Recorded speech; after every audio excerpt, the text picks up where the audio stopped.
sangat pejalan. Kalau mau menyusahkan lagi penduduk yang ada di situ kan. They're only interested with money. Is it benefited or it will destroy the whole heritage, destroying everything?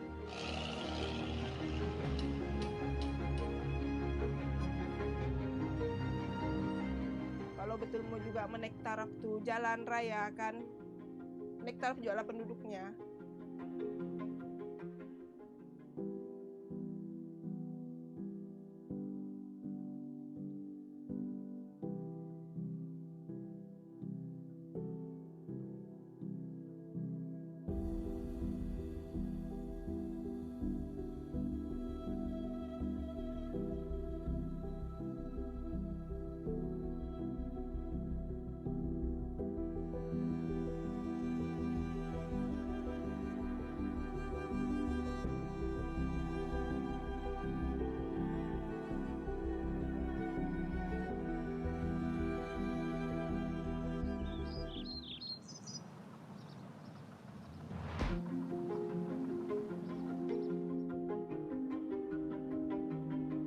It is a disaster for the people.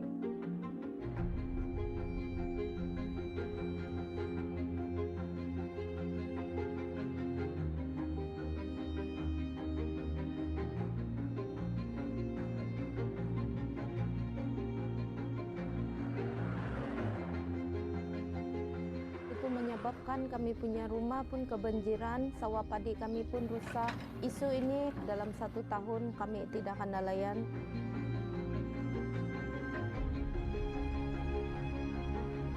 Bukannya bandar besar nih pun, perkampungan aja nih, kawasan kampung. Kok tidak perlulah mau besar sangat pejalan. Kalau mau menyusahkan lagi penduduk yang ada di situ kan. They're only interested with money. Is it benefited or it will destroy the whole heritage, destroying everything?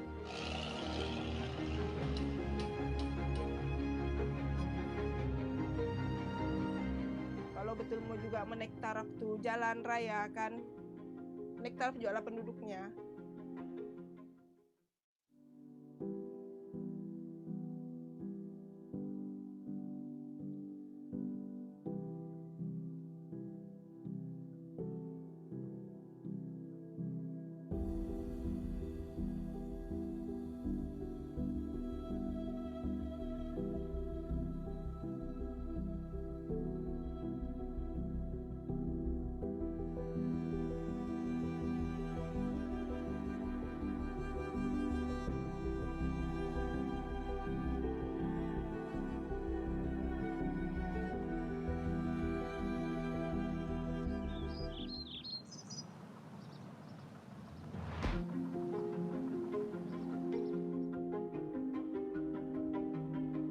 It is a disaster for the people.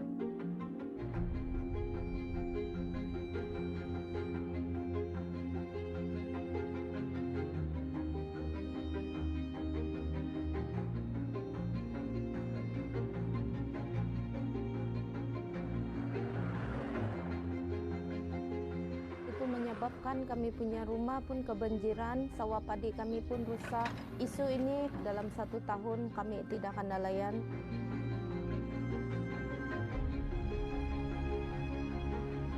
Bukannya bandar besar nih pun, perkampungan aja nih, kawasan kampung. Kok tidak perlulah mau besar sangat pejalan. Kalau mau menyusahkan lagi penduduk yang ada di situ kan. They're only interested with money. Is it benefited or it will destroy the whole heritage, destroying everything?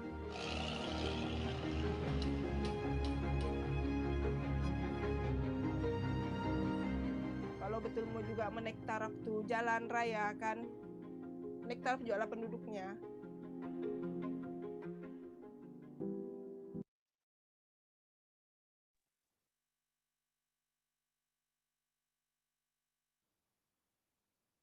Selamat petang, good afternoon, Kopi Wozian.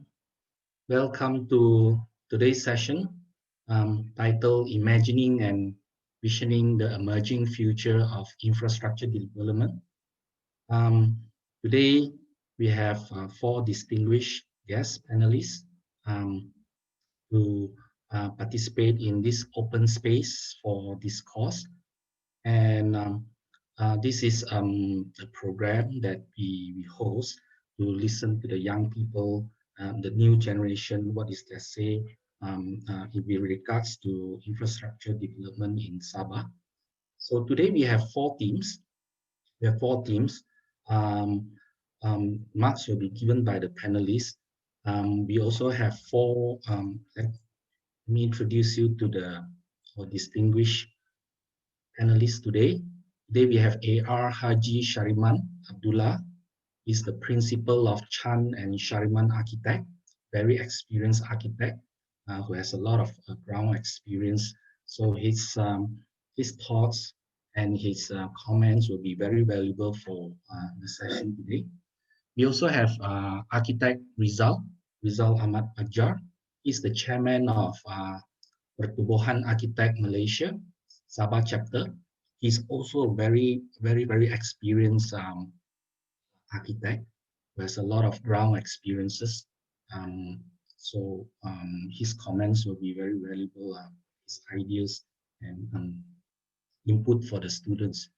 We have Miss Jennifer Linggit. Okay, Jennifer Linggit. She's the manager curator of Sabah Arts Gallery. Okay, Sabah Arts Gallery. She's no stranger to the art scene in Sabah. Many people know her. I'm quite sure most of you know her. We also have Mr. Anton Nui. He's the founder of Future Alam Borneo. Okay, and he's also a director of Architect Sendirian Berhad. He's based in Sandakan. Okay.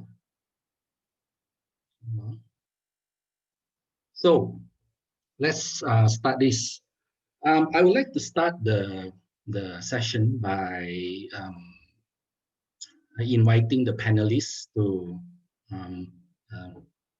describe themselves. You know, I'm quite sure many of all our panelists have been young before. So to start the program, I would like to invite the panelists to introduce themselves in their own words, and also probably give us spend about 2 minutes telling us, you know, what is your impression when you were young, when you were 22 years old, you finish your degree, coming back to Sabah. What is your vision of infrastructure development? Is it in your mind, or is it, you know, you have not thought about it at all? So this question I pose to all panelists. So introduce yourself and let us know how do you feel as a young 22 years old person in Sabah when you were 22 years old, and give us some of your thoughts. Let's start with Architect Haji Shariman. Go ahead.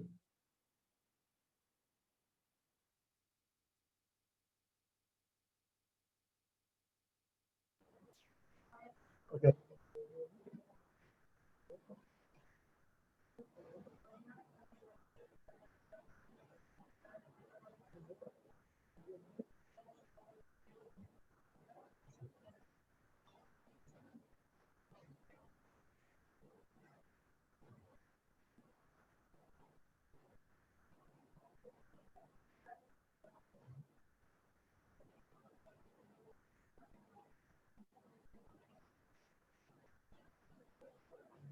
Okay, maybe I think Haji Shariman has some technical problem. Probably we'll go with Architect Rizal first.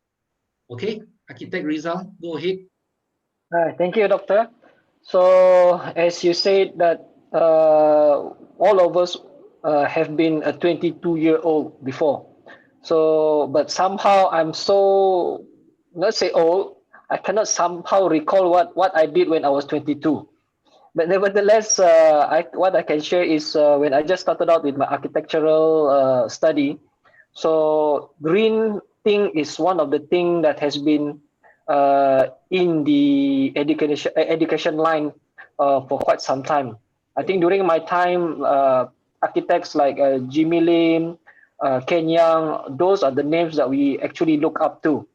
But somehow it has been so many years, development in green architecture, green development, green consideration has somehow developed to a certain extent that is quite advanced, and I hope those who are presenting today have done their research. And then apart from that, I'm looking forward to you to actually present it with fire and rigor. Yep, that's all. Tell us something about yourself, Rizal. Oh, okay. So I'm Penny, like what have been mentioned by Doctor. I'm the chairman of Pertubuhan Architect Malaysia, Sabah chapter. So basically, I've been an architect for quite some time already. So I've been involved with various kinds of works, buildings.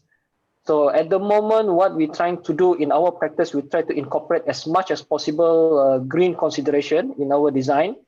So I'm also in the Malaysian Green Building Chambers, MGBC. And also I was a green building facilitator before. So therefore, there are certain technical things or maybe consideration in the things that the students are presenting today. So I'm looking forward for it. Thanks, Doc. Wonderful, wonderful. We have expert here today. Okay, Tuan Haji, are you ready, Tuan Haji? Maybe the next one is you. Okay, Go ahead, Tuan can Haji. you hear me? Hear me? Yes, fine. Can you hear you? Yes. Okay. Yep. Okay. I think good afternoon, everyone. Dr. Cassie, thank you very much for inviting me to participate in this, I think, wonderful green topics. I think, yeah. Coincidentally, I've been involved actually with Dr. Ken Yang, the architect, when I was was doing my practical training in KL, 1979, I think, with him. Yeah, and green is not new to me. Yeah, and as long as I remember about even Greenpeace. Yeah, remember Greenpeace, and they started the movement. Yeah, I think well, we have to look into our future. Yes, but it's already about 50 years. We are very slow, but getting to it. Yeah, very slow. I'm very glad actually that Dr. Casey came up with this forum on green architecture. But you know, now even in fact, what I see as we practice architecture, the building industry, I think is the culprit. Yeah, culprit of doing a lot of destruction. Yeah, but probably again here, I just get into my mind what I want to say. That you say no doubt that even at the university level, even overseas, especially America, we have been governed. The school actually has been probably dominated by business, commercial. The big businessmen, they sponsor the School of Architecture, especially in the US. Even in UK at one time, we still have, even in fact now we still have the what we call it, architecture school, not by university, but in America it's all been actually monopolized by university. It's been hijacked, So the thinking could be a little bit different, more on business, And again, this is, I think, one of the hindrances, that we have to undo it.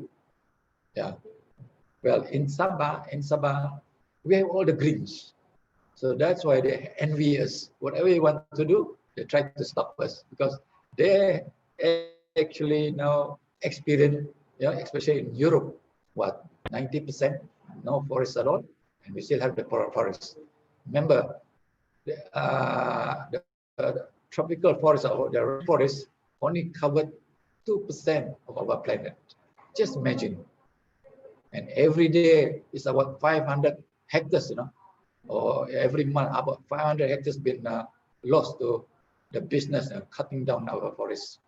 So this, I think, where I think your forum is very, very actually invaluable to get the message to the government. Yeah, the policy, I think we have to, and in fact, even our school, we cannot go along with the Western model.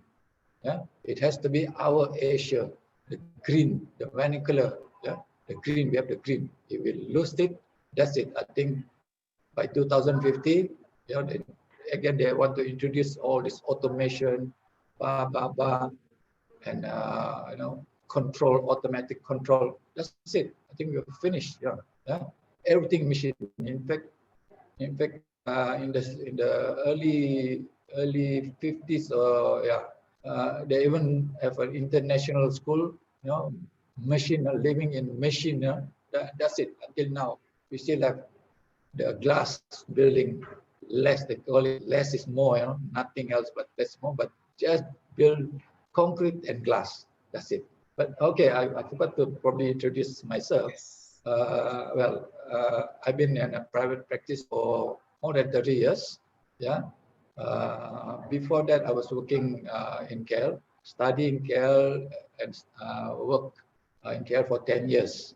And I think I work from 7 a.m. to, you know, in the office 7 a.m. and back at home at midnight. So I decided rather I think I come back, return to Sabah where the greens are. So again, I'm still practicing, still trying to do something good. You know, that was my actually original aim why I took up architecture, is to contribute to the development, probably now green development. Yeah, and this is what I think I'm going to do. In fact, we are doing one project, you know, with ABN, the Academy Bina Malaysia from CIDB. So we are targeting actually four-star crest, you know, my crest. So this is our target. Be a pilot project not only for Sabah but also for Malaysia, the whole country. Thank you very much. I'm looking forward to Thank you, Tuan Haji. Thank you. I'm glad to hear Tuan Haji, Architect Rizal, and Tuan Haji and I think we have something in common. We all used to work for TR Hamzah and Young. I used to, I was on that, you know, people like Andy and all that, I know all of them. So, and then he inspired a lot of us in terms of things like biomimicry and all that. He was the first person who brought up biomimicry architecture, and he did his PhD and all that. So, yeah, thank you. And then now let's move on to Jennifer. Jennifer, are you ready? Yes. Yes. Go ahead. I have to be ready, I guess. Yeah, just a quick introduction as well. When I was 22, I was actually an architectural student studying. I was about to, well, not quite. I just finished my degree, about to do my master's. I did go on to finish it, and I worked as an architect in London and in Brunei for quite a while before coming back to Sabah. But my first love was art. And as you can see, I've gone back to my first love.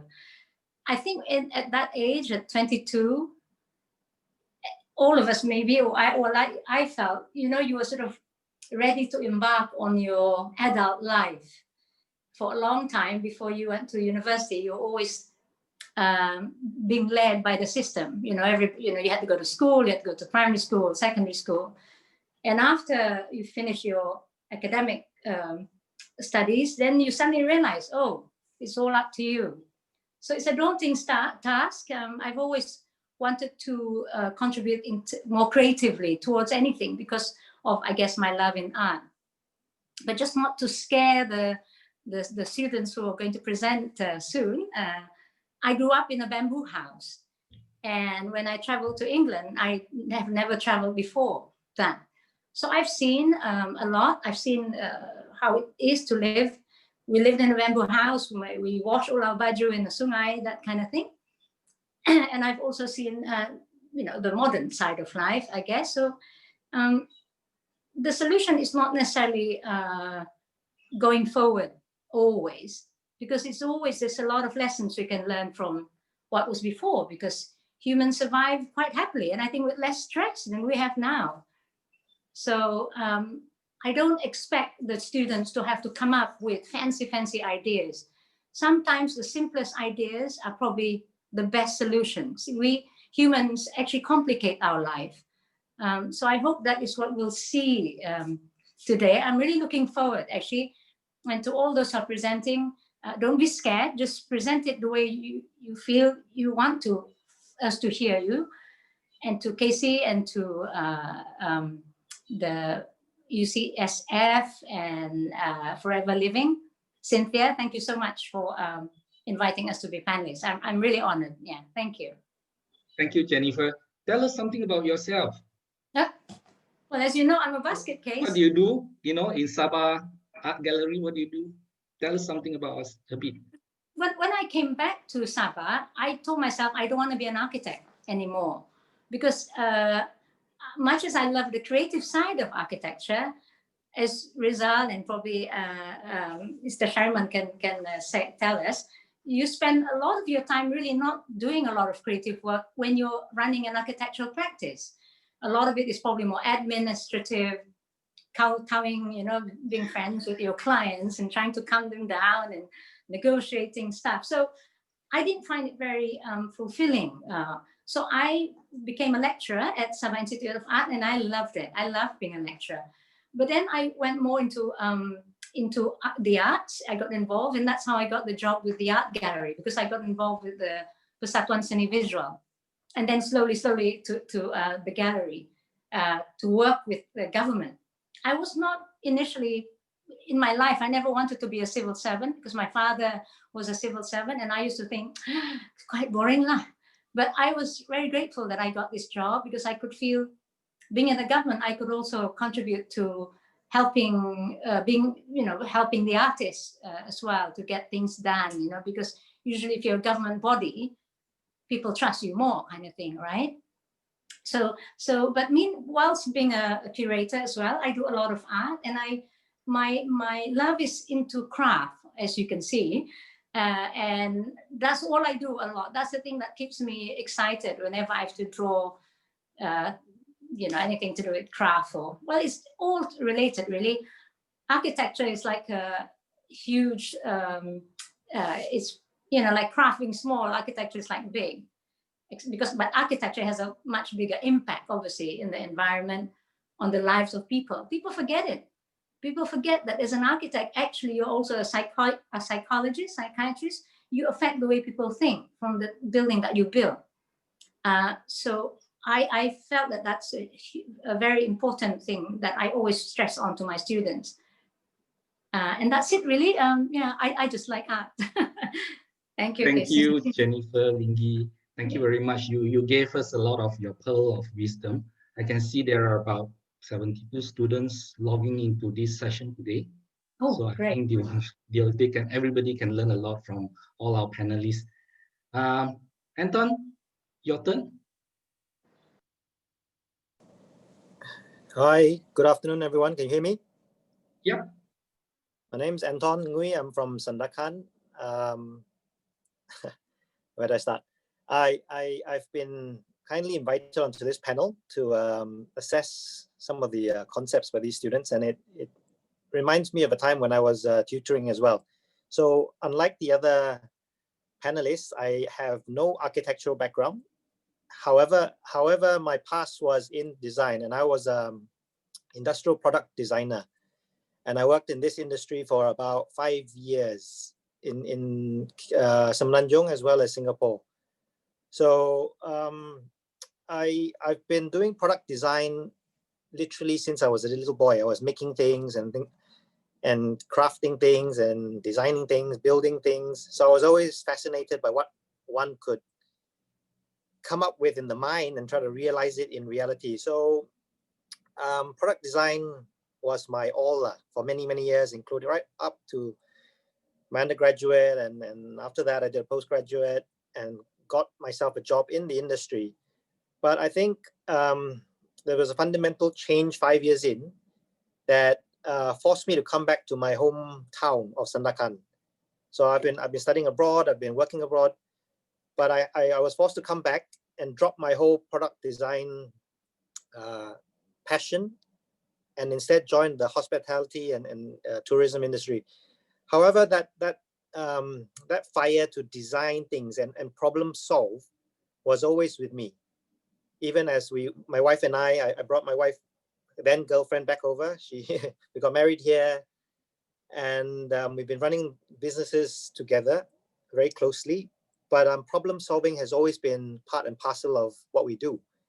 However, we being in this small town of Sandakan, we realized that, you know, as Sabahans, as part of Borneo, as part of Malaysia, our impact, as the world describes it, might not be great, but our natural resources here have an underlying impact that is somewhat overlooked. I mean, from our plantation industry to our forests, you know, there's amazing impact that we don't really grasp all the time. And I think that's something that bugged me a lot. So from being just, you know, being back home, working in business, having this desire to do something different, I founded a small NGO with a bunch of friends called Future Alam Borneo. On the side of my 9-to-5 job and making money and all that stuff, we do interesting environmental education activities. We create different platforms, from festivals to publishing books to working with artists to do art installations. And this year we're collecting rubbish at sea to put it in a non-glamorous way. But all this is keeping my mind very active, because I think I want to contribute to my homeland as much as I can. And I want to preserve its beauty and its diversity and its richness in any capacity that I can. And like I said, my product design background taught me to appreciate form, aesthetics and all that. But fundamentally, the function is the most important part. Whatever we make and do and with our lives and whatnot, and with our futures, make it worthwhile for yourself, as well as have some impact on our communities. So back to the thing about, you know, what was I doing at 22? I think that was half my lifetime ago. So you can do the maths. Yeah, it's a long time ago, but some of it's still very fresh in my mind. And at that age, I think I was very eager to do things. I would say I'm a jack of all trades. People who know me well know I do a lot of things. So you might say I'm not very good at all of them, maybe, but I love doing things. And I think if you have this fire in you burning, go and do it. You know, don't wait for somebody to say, yes, you can do it, or you cannot do it, or you need money, or you don't need money. If you have it, find the way to do it. And I think the reward will be the results, and you will attract more and more positive energy along with you, and therefore more assistance along the way. Yep, that's my little blurb. Okay. I'm quite sure everybody has benefited from all the very interesting tales from their younger days. It's 2:25 now. So let me remind, we'll jump straight into the presentation. And before that, let me remind the panelists, you have received your assessment form. And then in the next moment, you'll be listening to 4 presentations from four group UCSF. So it'll be a good time now to bring up the assessment form, and then we'll listen to the first group first. First group, sorry. And first group, are you ready? First group? Yeah. Sasha. Okay, great. So you know the drill, Sasha. Introduce yourself. Spend 1 or 2 minutes to introduce your group, yourself, and then you present. Then later on, after the presentation, I will also give you some time to give some final words. Okay, Sasha, over to you. Good afternoon to Forever Institute Sabah and to all that are present today. I'm humbled to finally go live to speak on behalf of my team on the topic of integrating agriculture in the architecture of urban landscapes. Before I begin, I would like to introduce my fellow teammates, which are Alan Idor, Raj Sharizan Lindu, Leon Gavin, and myself, Sasha Zakaria. Before we proceed, I would like to thank each and every one of you for whom have guided us throughout this past few weeks in preparation for this forum, especially to my teammates, advisors, and coordinators. And a special thanks to you, ladies and gentlemen. An event like this would not have happened if people are like you do not exist. People who are willing to listen to the youth for the betterment of our future. Now, what you are about to witness is a complete transformation of Kota Kinabalu towards a much sustainable city, which we call a vegetable city. Our recorded presentation consists of our brief introduction of the topic, followed by a problem and reasoning for our vision, and then our vision itself and a short clip that we have prepared for the presentation, and followed by our information of our vision and a short conclusion. Ladies and gentlemen, I present to you our vision for the future of Kota Kinabalu. Greetings to the Speaker of the House, and to you, ladies and gentlemen. It is to my great honor and privilege to have been given the opportunity to represent the many voices of our generation concerning on the issue of infrastructure development for a sustainable future. Before I begin, I would like to introduce myself and the members of my team. First up, we have Alan Elod. Next, Rash Sharizan Rindu, Leon Gavin, and myself, Shasha Zakaria. We are students from the Faculty of Development and Multicultural Studies here in University College Sabah Foundation. As the representative of my team, I implore to you, ladies and gentlemen, to imagine a city where integrating agriculture in the architecture of urban landscapes is not a fool's errand, but a vital matter to further develop the state of Sabah. But before I further elaborate on our vision, I would like to provide an argument to why we think our vision would play a crucial role on the development of our infrastructure. Ladies and gentlemen, as we all know, we are currently living in the age of uncertainty. The pandemic of COVID-19 has affected millions globally, and in the midst of the most devastating pandemic of the 21st century, the world is once again on the verge of facing another crisis that could leave us in ruins. 12 years after the food price crisis of 2008, the world is currently in the early stages of one of the most dramatic, multifold global crises of our time. Not only has the pandemic of COVID-19 caused humanity an unprecedented health emergency, it had also further fueled food shortages around the world. My dearest brothers and sisters, the United Nations has issued a dire warning that we are at the brink of the worst food crisis in the last 50 years. It is estimated that the crisis could have an impact on millions of people globally. On top of that, the prices of food have been steadily rising since March of this year and could prove to be a disastrous combo given the fact that people have been losing their jobs due to the pandemic. Let me ask you this, ladies and gentlemen. What if it gets worse from now onwards? What happens then? Will our country be able to feed 32.7 million of its people? Or do we have to play God and choose whether one starves or not? With that in mind, ladies and gentlemen, I would like to elaborate on our vision for the future.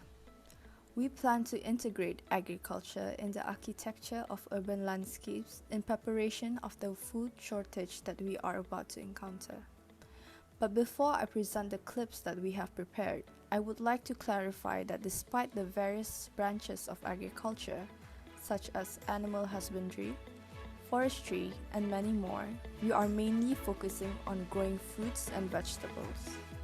Here are the clips that we have prepared.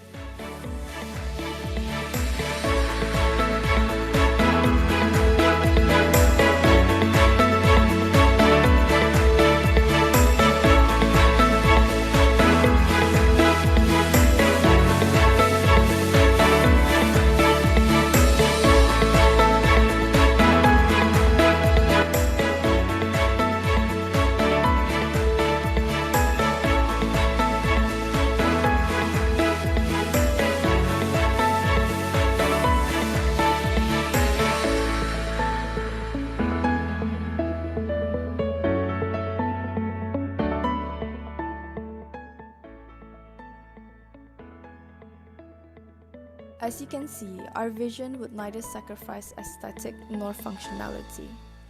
Our vision for the future of infrastructure development would neither be grey nor boring. In the next 10, 20, maybe 30 years from now on, we, the voices of the youth, envision a flourishing city, a city where we can feed our community, where we can reconnect ourselves to our food source, and most importantly, to improve our failing food system. How, you may ask? By reclaiming old buildings such as Segama, Sinsuran, Api-Api, and even the Pillars of Sabah, and converting them into new buildings just like the ones in the clips. Imagine, ladies and gentlemen, a food shelter that could feed our homeless and those who are less fortunate with fresh produce. Surely we can improve several lives in our community by implementing our vision. Here is an example on how we can reclaim an old building like Segama and converting it into our vision. For your information, Segama is situated in the central business district of Kota Kinabalu and was among the first mixed development commercial project on reclaimed land during the 1970s. We would also enforce an act whereby every residential or even hotels to allocate a community or personal area to plant their own produce. Now you may think this requires a lot of space, but with urban farming, ladies and gentlemen, we can certainly achieve this vision of ours. As an example, Sabah Green Sanctuary has recently started a vertical aquaponic project for the Dun Tanjung Aru area. Their aim includes improving the food security and food bank in that area, to provide additional income for the B40 of that area, and to increase awareness on the advantages and potential of urban farming. In that project, they are using a vertical hydroponic system to grow vegetables such as pak choy and lettuce. With that being said, there's certainly no excuse to deny the possibility of integrating our vision into the future of infrastructure development here in Sabah. Furthermore, enforcing such acts will indirectly promote a self-sufficient lifestyle. This would also save on household food costs and lead to a healthier lifestyle for our community. Some examples where vertical hydroponic systems are used. The above picture on the right is an image of vertical hydroponic system done in Dun Tanjung Aru area, and below is an image of vertical hydroponic system done on rooftops in Singapore. On top of that, urban farming is a feasible idea since there are already efforts towards urban farming in some countries. Now, this can be achieved undoubtedly if policies are implemented to modify or renovate the existing buildings to allow for urban farming, namely roof farming, which is a more feasible strategy. Besides, it must start or be initiated as a new urban farming policy where fair construction of buildings should cater for this.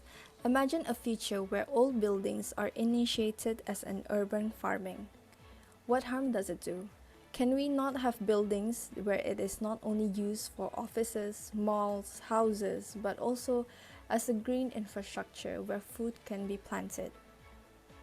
My dearest brothers and sisters, I admit that our vision has its flaws and complexities, and I certainly cannot assure that it will solve all the problems regarding sustainable development. However, in the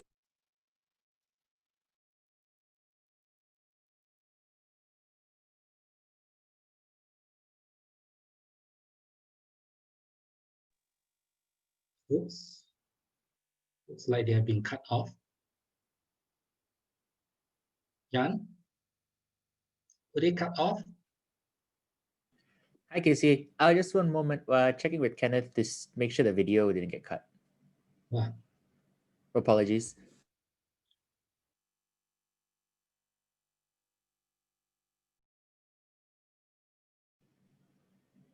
Hold on, ladies and gentlemen. This is a technical problem here, but our guys are sorting them out. No worries.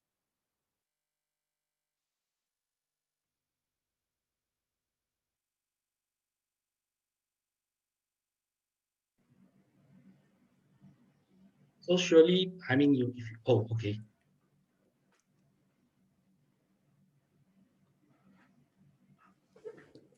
Hi, Casey. So apparently that was the one that was submitted. Perhaps team one can do the air closing.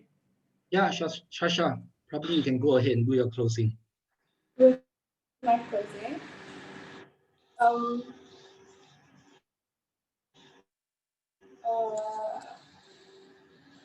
just the closing. Yeah, if you have any final words, Shasha. My dear brothers and sisters, I admit our vision has its flaws and complexities, and I surely can't assure that we can actually fix so much problems regarding sustainable development. However, in the age of uncertainty, integrating agriculture in the architecture of urban landscapes would at least help to tackle the problems that we are about to encounter, such as the food crisis that I have pointed out. And it's not a big project. I mean, it's not grand, it's nothing new, but let this be the ray of hope that we need, a promise, if you will, for a better, greener, and most importantly, sustainable future. If not for us, then for our children and grandchildren. And let this vision help to inspire the next generation to be better than us, to do better. Ladies and gentlemen, we need your utmost sincere help and support to make our vision turn into a reality. I urge you to stand with us in taking the first steps towards building a greener and sustainable city of Kota Kinabalu. Before that, I would like to leave you, my dear audience, with one last question before I leave.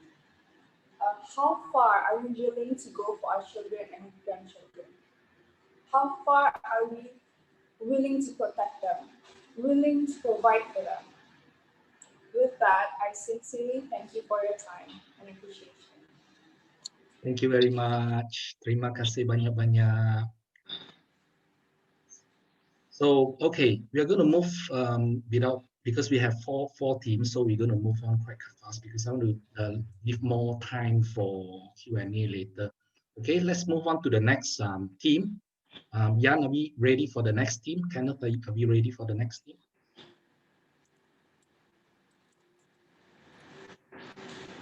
Yep, we'll get that up shortly. Yeah. So in the meantime, panelists, you can give your marks so that you don't have to do it last minute. So for the group two, are you ready? You can come in to give your intro. Group two. Hi everyone, I'm from Group 2. Yeah, go ahead. Thank you. Go ahead. Hi, my name is Penny.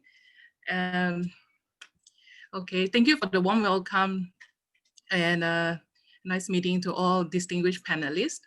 I am a 44-year-old mother living my 22-year-old dream. So I am with my group today and we would like to present our design idea. So before that, let me briefly introduce. I will have the introduction in the video as well. So our team consists of 4 persons. They are Aloysia and Stephen, Charmaine Latonia Liao Xuan, Cyprislina Petrus, and myself. So here we, when we understand that we want to come up with a solution, a green concept, we thought about highways. And as a result of the discussion, we have decided to design a 3D art or sculpture for roundabout. So I think the rest of the details and introduction will be in the video presentation. Hope you enjoy it. Thank you. Thank you. Yeah, you got to switch off your, before we can turn off your screen, Okay. Yeah, thank you. Greetings and kopiwa siang to our distinguished panelists and guests who are joining us here today. We are from group number 2. Our group consists of 4 members. They are Aloysia and Stephen, Charmaine Latonia Liao Xuan, Cyprislina Petrus, and myself, Penny Chong Chu Ting. Just a little bit of our background. We are students from the Faculty of Arts and Creative Media of UCSF. Cyprislina and Aloysia Ann are students from animation. Charmaine and I are students from visual art and design. Today, we would like to present our design project, which is entitled Culture and Environment, Promoting Three-Dimensional Art in the Present Modernization Infrastructure of Sabah. Sabah is a unique state where there are many people from different races and ethnic groups. Each ethnic group has its own cultural tradition and lifestyle that has been passing down from generation to generation through the words and actions of the elders. One of the interesting traditions is the making of their traditional costume. Because there is not much written information on how the early fashion trend started, we feel that there is importance to highlight this aspect in our design. This will help to preserve and to promote the values in cultural diversity. Today, in the state of Sabah, its basic infrastructure and amenities are still in the developing stage, particularly in road section. The road networks in Sabah have become necessary due to modern development, and our design project will connect these two aspects together. At present, the sculptures that are built on the roads in Sabah are commonly depicting flora and fauna. We believe that cultural identity can also be chosen as significant landmark for roundabouts. The landmarks that can display beautiful icons from many different ethnic groups in Sabah. The lack of implementation in using traditional icons as the theme for roundabout landscape should be emphasized, as these can promote our cultural diversity. Besides, we find the ideas of sustainable green design for infrastructure are still lack in implementation. As a result, dilapidated sculptures and roundabouts, most would end up being demolished. Therefore, our objective in this project is to develop ideas from the iconic representation of a particular ethnic group and to incorporate the design into a 3D art that is suitable to be built at roundabout. The design of the roundabout will include application of green energy for sustainability. Our aim in this project is to instill the value of cultural diversity and environmental sustainability through the design of a 3D art for a roundabout. This is also to exercise the 11th goal of Sustainable Development Goals, which is sustainable cities and communities. By transforming our idea and make it into a sustainable design, we hope this green solution will benefit the local community as well as town planning and management. In this project, our tasks are to be divided into research through interview with informer, design and development for a selected ethnic, and incorporate its cultural identity into design and to develop a 3D rendered layout. In view of the current situation due to COVID-19 pandemic, our project planning and production process have been narrowed down to working remotely while doing our best to put all our ideas together as a team. This includes research and data compilation, idea development, digital illustration, including color studies, 3D modeling and rendering, and lastly, finalization of design. In this project, our tasks are divided into each team member based on each member's strong skills, and we work as a team in completing this project together with our advisors, our lecturers. I was in charge of the research and design development. Cyprislina was in charge of digital illustration. Charmaine was in charge of color studies, and Aloysia Ann was in charge of 3D modeling and rendering. To work on this project, we started off with online research and sourced information from informant. Then we channeled our ideas and formed the design. The design was done with graphic design software, that is Clip Studio Paint and Adobe Photoshop. 3D modeling and rendering was done with Autodesk Maya. As part of our research, we have conducted an online market survey, which would allow us to gather feedback from the public regarding the common impression about roundabout sculptures in Sabah. The summary of our finding is that 90.6% think the roundabout should be landmark of places, and 92.5% agrees that we should have more cultural icons as 3D art for roundabouts. As of research on the meaning of motive, we were only able to communicate with the informant through text messages. We were mindful of unverified sources, and we understand it would require more time for a deeper research. After discussion with our advisors, we have chosen the translation of the motifs, which we think are the closest meaning to the motifs. Hi, my name is Cyprus and I'm from Group 1. I'll be presenting the idea development and the design. Our project was inspired by Sirung Papar. This hand-woven hat is carefully woven from skin of young bamboo. The sirung is used by people to protect themselves from the sunlight when farming, and also for fashion accessory purpose. There are many types of sirung in Sabahan culture. These three are one of them, but we chose the Sirung Papar instead, because it's more known than the other type of sirungs.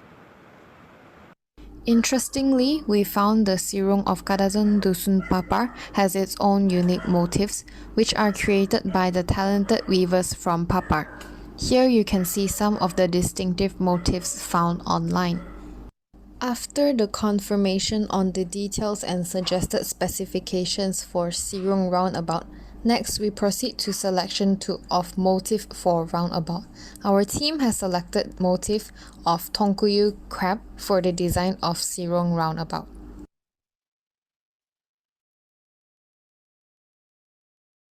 Hi, my name is Charmaine and I will be presenting on design specifications, color studies, and lighting effects. The specification for proposed structure of the sirung to be as followed. Framework will be galvanized steel channel, surface would be galvanized metal sheet to be painted, lighting would be solar-powered LED lights suitable or approved spec similar to solar-powered street lights, and paint would be weather shield paint suitable for metal surface. The suggested night look with lighting effects is based on the references shown, where illuminated lights that penetrate through the metal gives off unique results at night. We designed the roundabout to look different during the day and illuminate at night, and still can see the motifs of the sirung. After the selection of colors, we then tried generating 3D rendering layout to experiment with light effects. And I will be presenting the 3D modeling part of the sculpture. The 3D sirung sculpture was modeled by using Autodesk Maya software. After getting the design from Cyprus, I ran a few tests by using default cone and modeled some part of the pattern on it to test whether the lighting and shadow can be casted correctly or not when rendering. After confirming that the lights are cast correctly, I proceed to model the sirung starting from its frame first, and then do the surface with the pattern separately.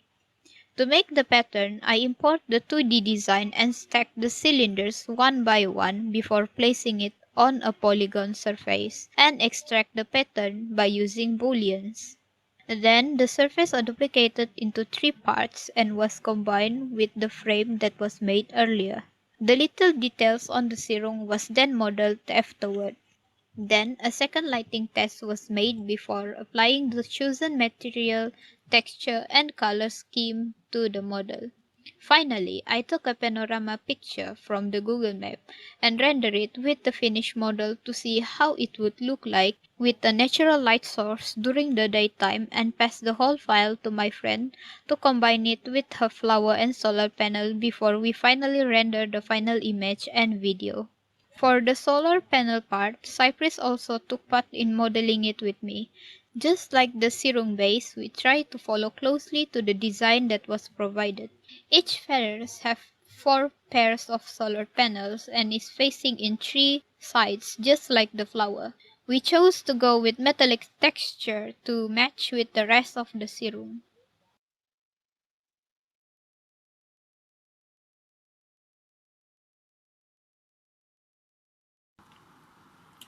The whole idea of the sirung may have been originated from the concept of protection, as that is the function of a hat. In addition, the selected motif of a crab depicts the characteristics of protection, determination, and strength, as it is how our ancestors have preserved the traditions till today. Besides, this concept is also to highlight in the protection of cultures in Sabah.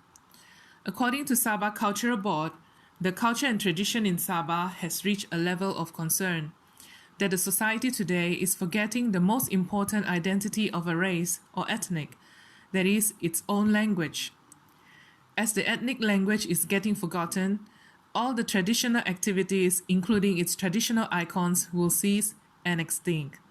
Therefore, we hope our project will create awareness towards our society to realize the beauty of our traditional culture and importance to preserve them. Although the Sirung may not be the first culture icon 3D art sculpture for Roundabout in Sabah, but it certainly will be the first of its kind to erect a 3D art with solar-powered lighting that illuminates the roundabout at night. The solar-powered lighting is low maintenance and it can be self-recharged during daytime, which will help save costs in utilities and maintenance to the local council. It is an ideal sustainable solution for long term. Earlier, we have explained that the Sirung with flowers symbolizes prosperity of a married woman. We would like to think that the design of Sirung roundabout is a sign of prosperity to the ethnic community and a sign of progress and development.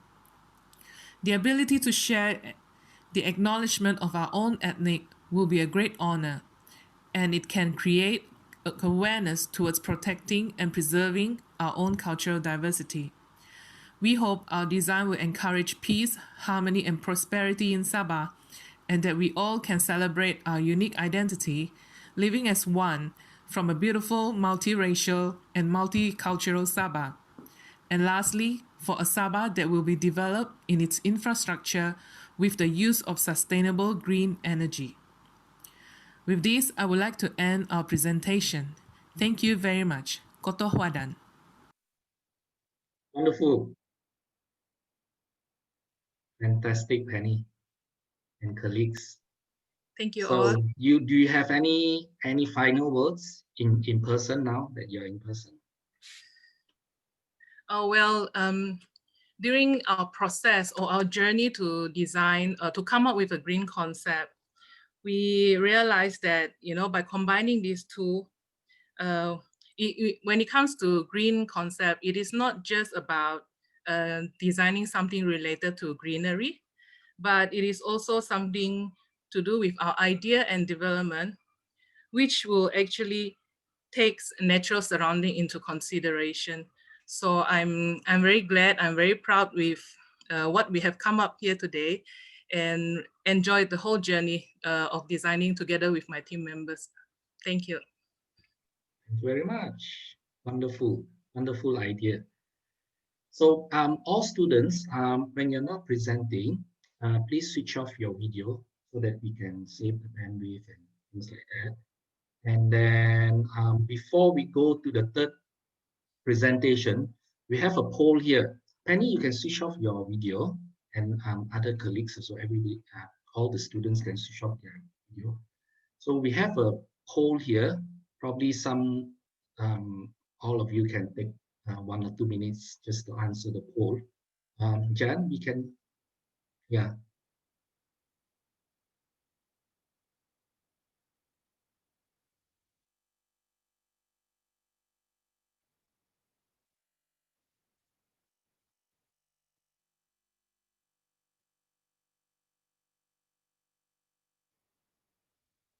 Okay, if you're done, so we can go to group 3 now.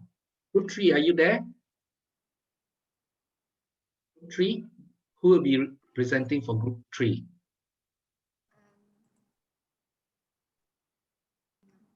Hello, yes, it's me. Hi. Okay, Hannah. Okay, great. So you know the drill, right? So you have a few minutes to introduce your projects. You go to the presentation, and then you have some final say. Okay, take it away. Sorry.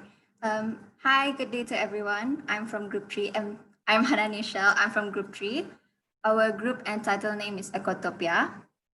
And we did a short documentary. So what our video is basically about is about how we show our ideas about how we imagine the future for infrastructure development of Sabah could be like.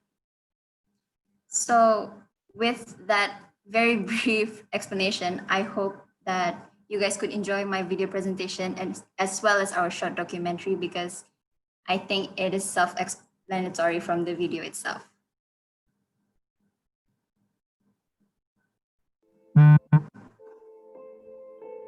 Sabah is the second biggest state of East Malaysia and is situated at the northern part of Borneo. With its simplicity and appeal made conceivable by the surprisingly warm and welcoming people, Sabah is knowingly referred as the land below the wind.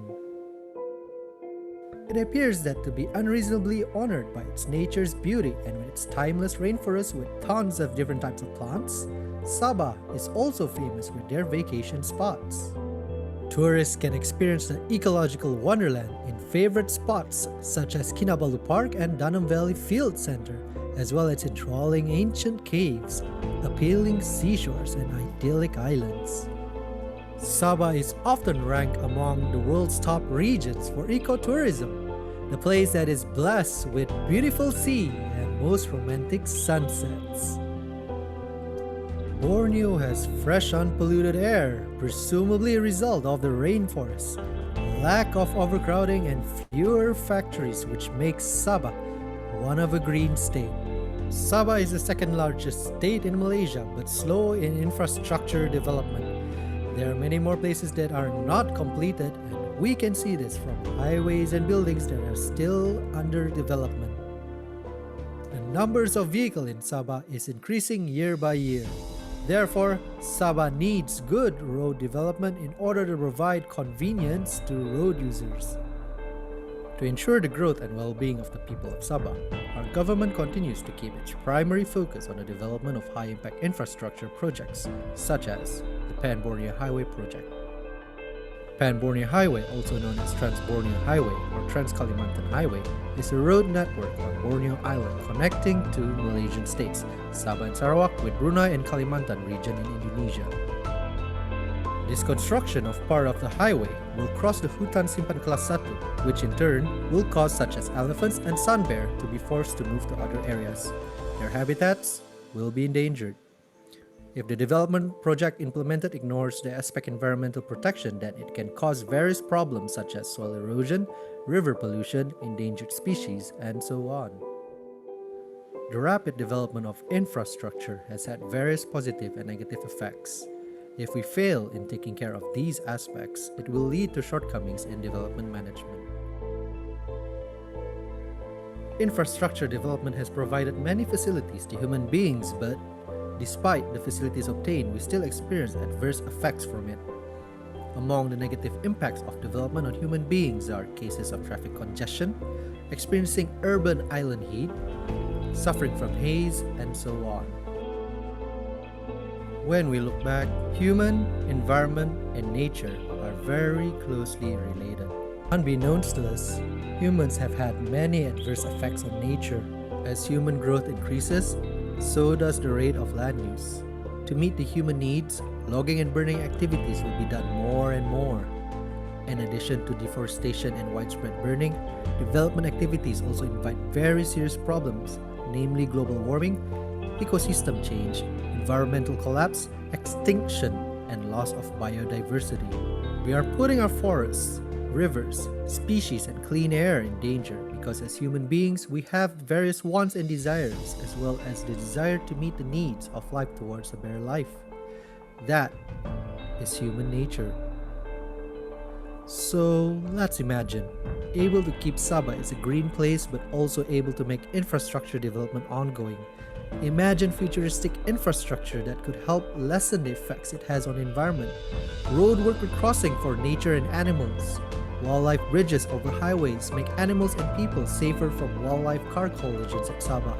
Wildlife bridge is ideal suggestion for our future infrastructure development and makes Sabah more friendly to nature.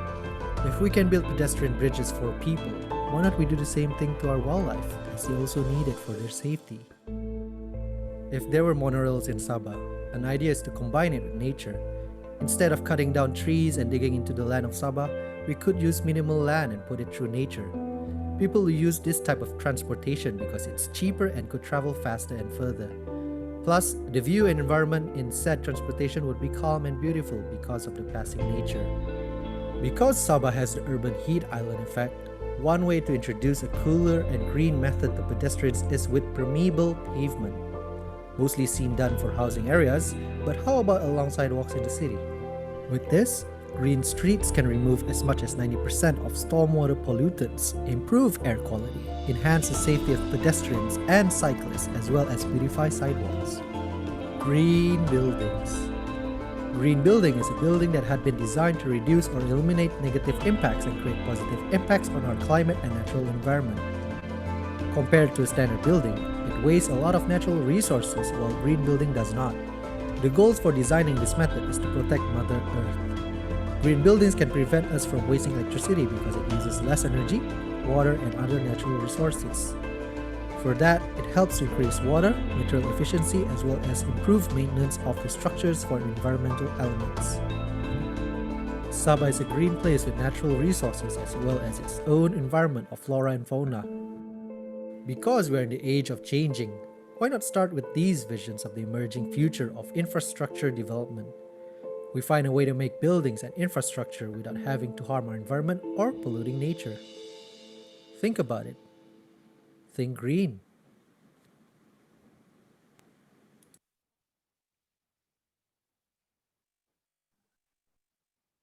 Okay, who presented just now? Hi, sorry. No, there's another video presentation. Okay. Go ahead.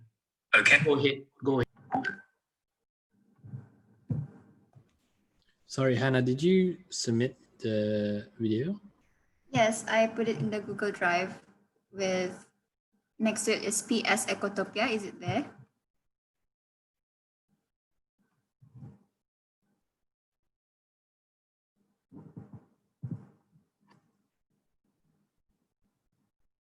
If not, there is one of my lecturers here, Sir Duen. He could present it. Yeah, probably Duen can go ahead. Yeah, Duen, you there? Oh, great. Yeah.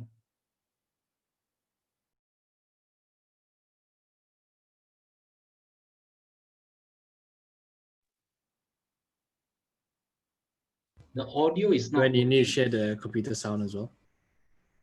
So you go to the top of your screen, you can see the options. On the side, I wanted to say share sound and optimize sound.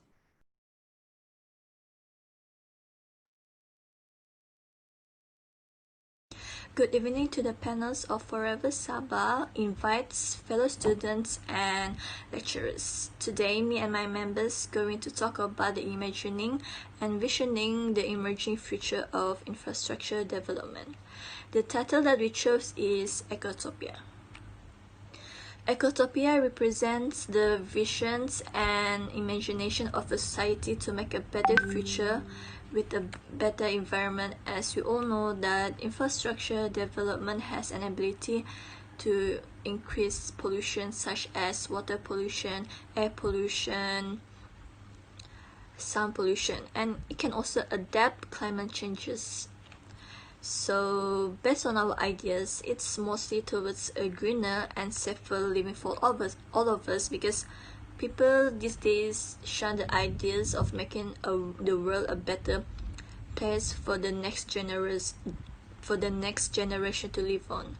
They only focus primarily on what's best for them and not what's best for the Mother Earth.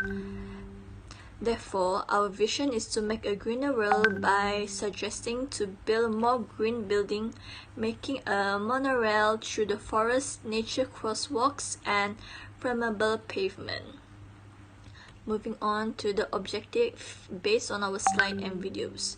First is to inform Sabahans regarding green infrastructure in Sabah, to introduce good development works and close engagement with policy processes. Third is to make a proper plan in an eco-friendly way that have no challenging impact on the environment.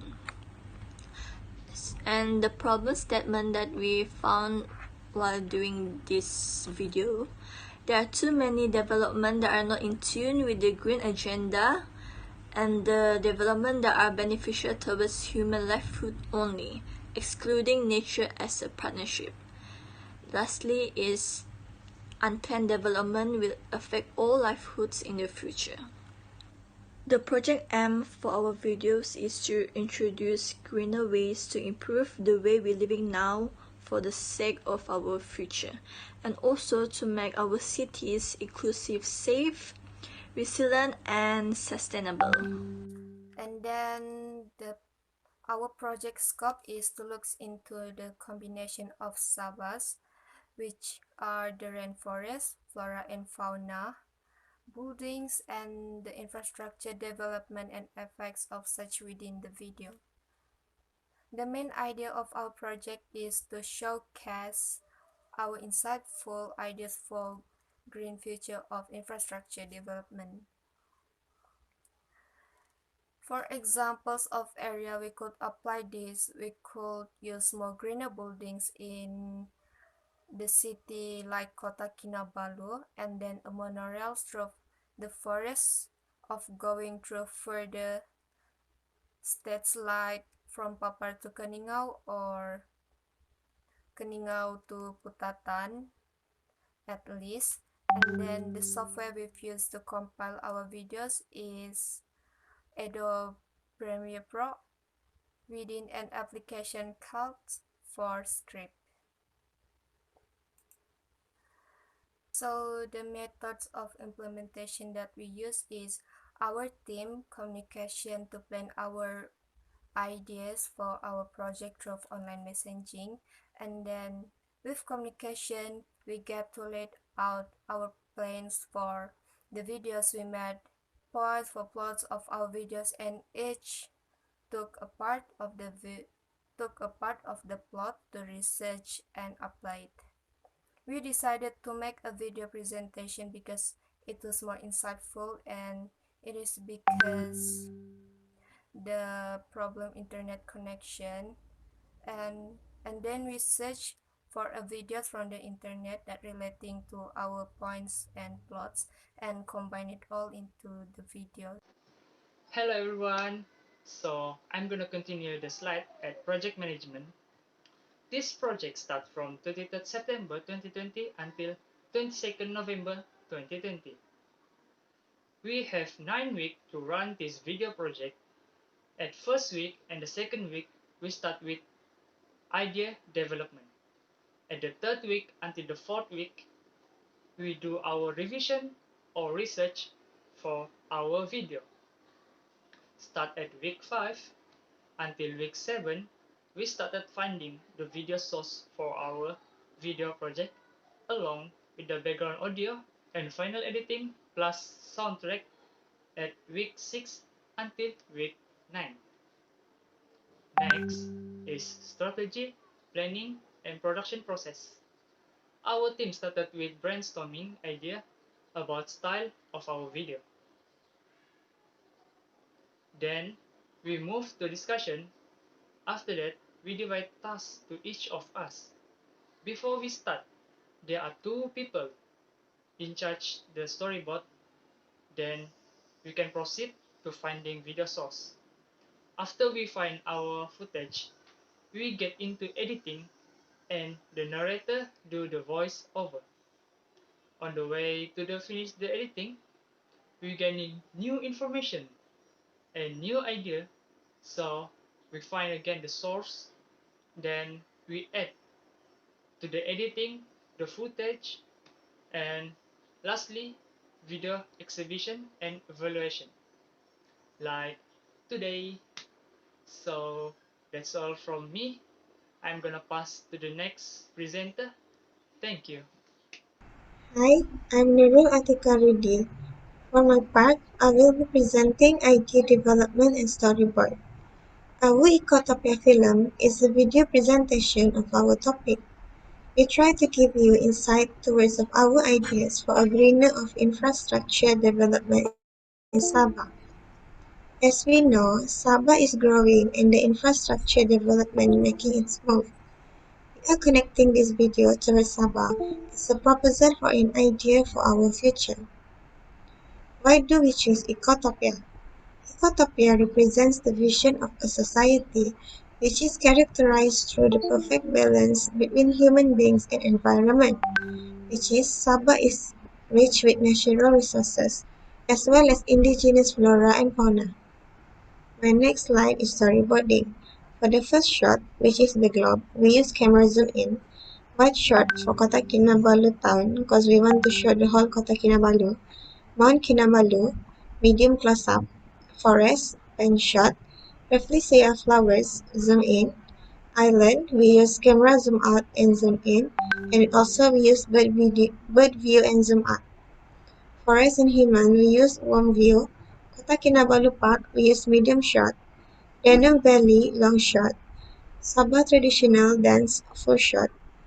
And the next shot for the sunset and people, we use long shot or full shot.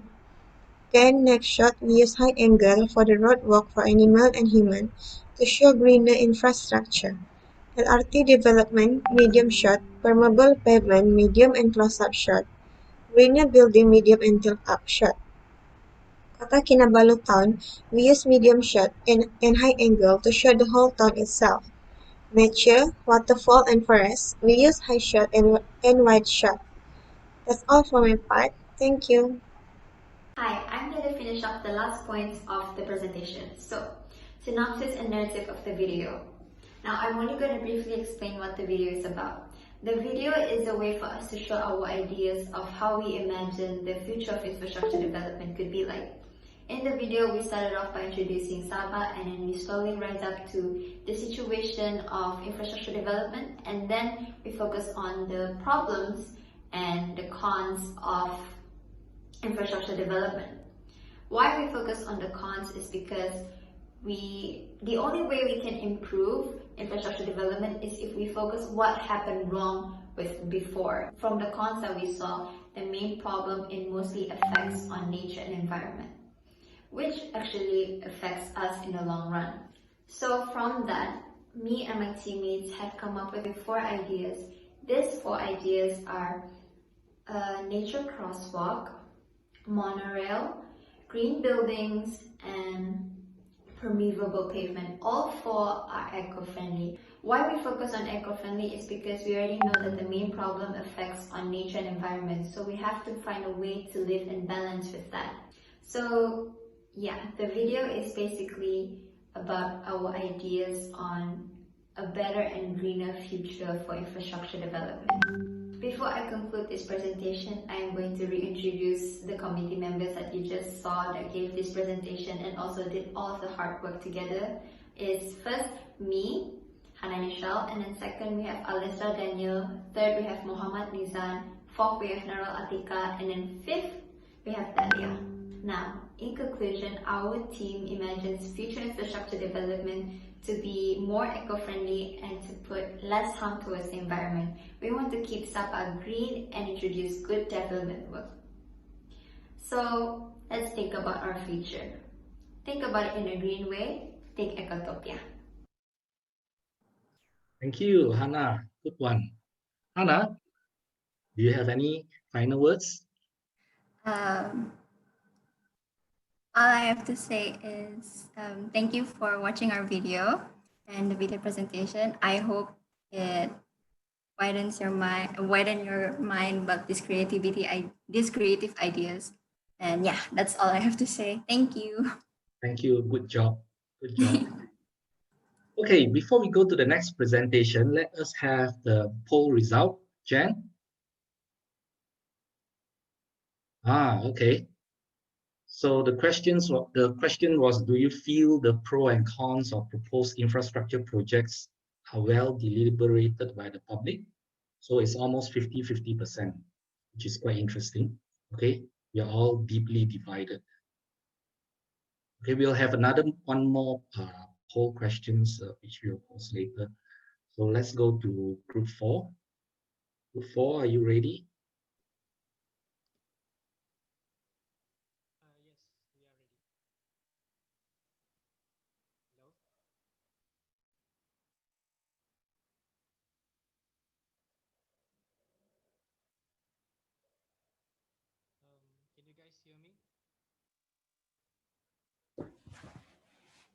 Hi, you might need to turn You're up your microphone a little bit.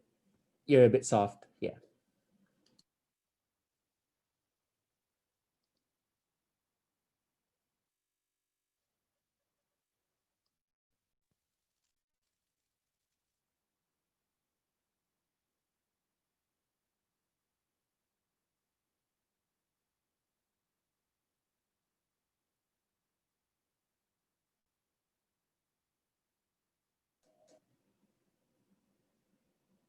Hi, sorry, we still can't hear you.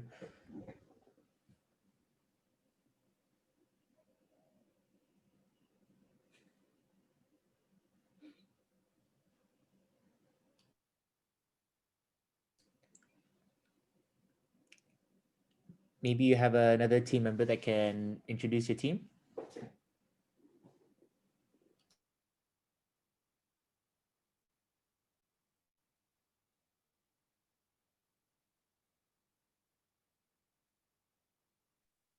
Anybody can take over from Marcel? Hello, can you hear me? Yes, yes, yes. Okay. Good evening to all the panelists, Forever Sabah, and all the attendees that have attended the forum today. My name is Genevieve, and my team member is Alson and Regina. And today we will be presenting a video about the envisioning better highway design crossing the forest reserve in Sabah. In this video, we will show how the infrastructure that can help, what kind of infrastructure that we can implement to reduce the impact of the highway in Sabah. And now we can proceed to the video. Thank you.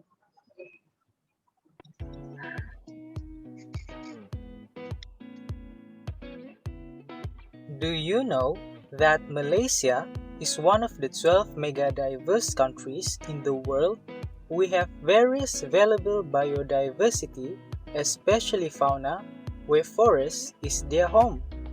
But this diversity is under threat, with many developments will be paved on the remaining old tropical forests. In the next 30 years, it is said that there will be an additional 25 million kilometers of paved road globally, which is enough to round the world 600 times. Currently, a 2,000 kilometers of network roads known as Pan-Borneo Highway is under construction in Sabah and Sarawak. This multi-billion ringgit project will connect Sabah and Sarawak, with initial plans to cut through the heart of Borneo. The Sabah Structure Plan 2033 has shown the extent of the proposed new and upgraded roadways in Sabah, where in future there will be more road cutting through the forest.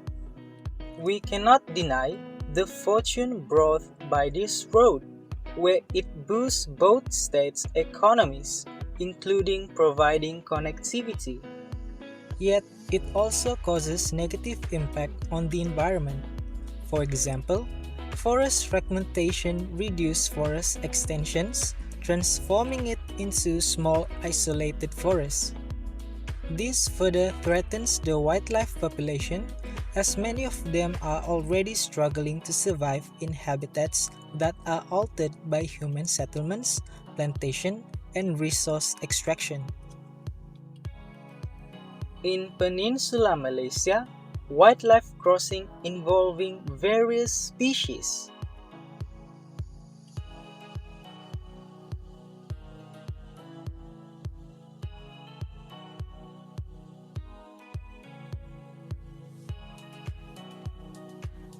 will Sabah's precious treasure end up like this? What do you think? Currently, The biggest concern is in regards to Bornean pygmy elephant range. Building through the home of this elephant might increase the conflict between us and elephant. 2018, a video surfaced where an elephant had strolled into a high school in Telupit, which not far from the planned highway. This might also lead to an increased human-wildlife conflict in that area or other parts of the roads. Sabah has suffered from the conflict between the human and wildlife due to deforestation for the palm oil plantation.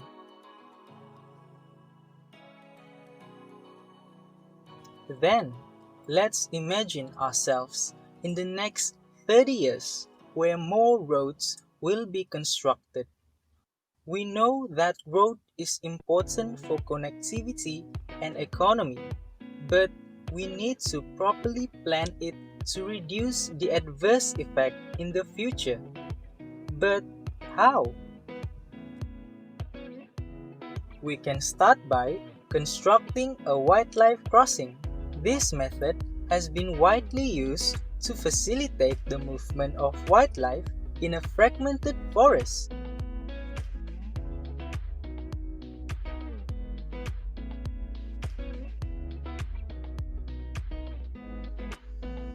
An example of wildlife crossing is viaduct that connects the habitat and wildlife population as well as ensure the safety of the traveler and reduce wildlife roadkill.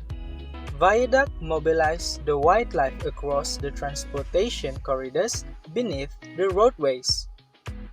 It is suitable to be constructed in a dense forest where less activity for land clearance to develop road. Another way is building canopy rope bridges. Similar to its name, this bridge was built within the canopy which target the arboreal animals. This infrastructure provides connectivity to the species, especially in fragmented forests, which help reducing number of roadkill of arboreal animals. These canopy bridges enables the animals to access resources, especially resources on the other side of the roads. This method is convenient, especially to connect fragmented forests.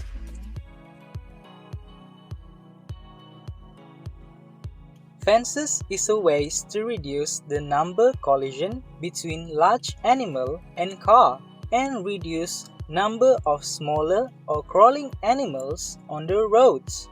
Generally, these fences made of wire mesh fixed with poles in conventional ways. However, we can use a less expensive method, which is biofencing, which use plants as a fence. Plants such as lemongrass, agave, and certain species of chili can be planted along the high-risk locations on both sides of the roads. In general, wildlife fences are erected only in places with high risk of wildlife accidents. Lastly is installing warning signs. There is a lack in signage, especially in areas where roads cut through the protected areas and area within elephant range. Warning signs can be placed in zones where collision may often occur or in places with abundant large mammal on roadsides. Warning signs can be more effective when it combines with a speed limit mark with light or flashing light that lights up during periods of high animal activity. But in which places in Sabah where all this method can be implemented? Stopping an under-construction road seems impossible, yet any sustainable action can be taken to reduce adverse effect, whether by controlling the sources of impact or the exposure of biological and ecological receptors to them. Usually, in an early project, The first thing we do is to make sure that the road would not be constructed on wildlife habitats. However, if that happens, realignment can be done to reduce the impact of the road on wildlife. Yet, there are some cases where road realignment is not an option, where the road must be constructed according to what has been designed on the blueprint. Many sustainable actions also can be taken to reduce the road impact on the wildlife, such as by installing a speed trap camera, a device that will capture the image of cars that drive over the intended speed limit. This can act as an initiative to encourage the public to slow down in certain parts of the highway. Generally, in dense and thick forests, radio or phone signal is difficult to obtain, which may result in the driver and their passenger feeling bored. This would usually trigger the driver to speed up the car to pass by the forest quicker. We may able to counter this by installing something called a musical road. This might sound weird, but like its name, this road is able to create a melody when driven over it. To get the right tune, the grooves must be cut into the road surface at precise intervals. To make the road sing, the ideal speed is required, where the car needs to move at about 45 km per hour. A sign can help to tell the driver to be prepared for the musical break on the road. This would encourage the driver to drive slowly along the roads to enjoy the sound produced by the roads.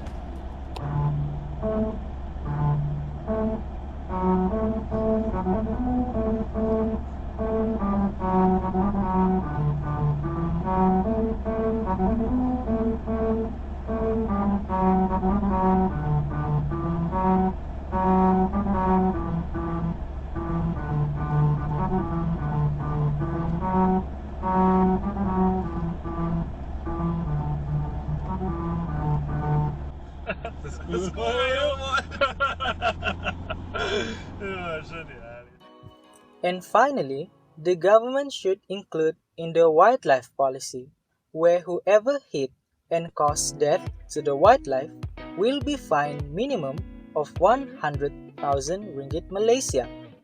This can increase the awareness among the driver to drive carefully within hotspot area. This may seem like a harsh punishment, but it is not something big compared to when we lose another endangered species due to unsustainable development. A progressive action should be taken to save the biodiversity in Sabah, as we are blessed with many unique yet endemic species in our land. As the saying goes, prevention is better than cure.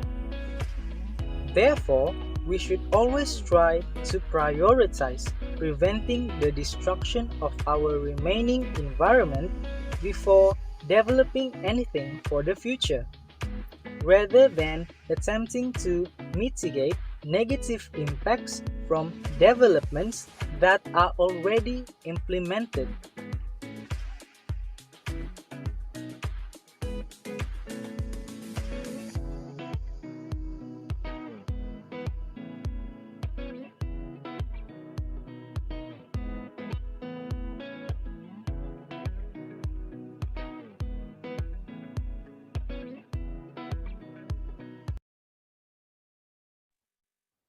Thank you very much. Okay, Genevieve, would you like to give us your final words, some final words? Sorry for the problems just now. So as the conclusion, we cannot deny the highway can bring a positive impact to our states, but it also have a negative impact that might threaten the biodiversity in Sabah. So I hope that this video can give an overview of how the current generation can do to reduce the negative impact brought by the pen bonder. So that's all. Thank you. Great. Okay, so we have all seen the four presentation. I'm quite sure our panelists have their comments. They have given their marks and that. So I'm going to start with ladies first, Jennifer. So let us, hear your thoughts. What struck you when you saw all the four presentation, and then go to if there are any questions you would like to ask which team. So I mean, each title is quite long. You can say if you like to pose a question to team 1 or team 3 or team 4, that makes it easy. And then for the students, probably you can stand by someone to answer the questions. So let's go to Jennifer first. Okay, Jennifer, go ahead. Jennifer, go ahead. Yeah. Okay. Thank you. A bit unfair here. Ladies first, is it? Yes. Okay. Well, it's quite amazing. I'm really amazed at how much effort the students have put in, and well done to all of you. I think you've done a great job, and I love the fact that you guys are speaking English as well. I mean, next time we can have it both Malay and English, but it's good that all of you try. So thank you for that. My favorite one, actually, do I say my favorite one? Am I allowed to say my favorite one?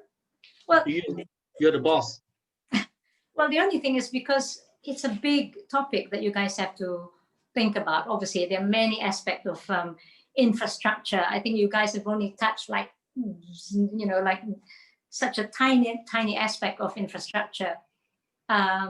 It'd be interesting if you look at the holistic thing, everything, what it does to, because when you think of infrastructure, you always think of built environment, but actually infrastructure has something to do with quality of life as well. And that's something that, but I'm sure they did address it too.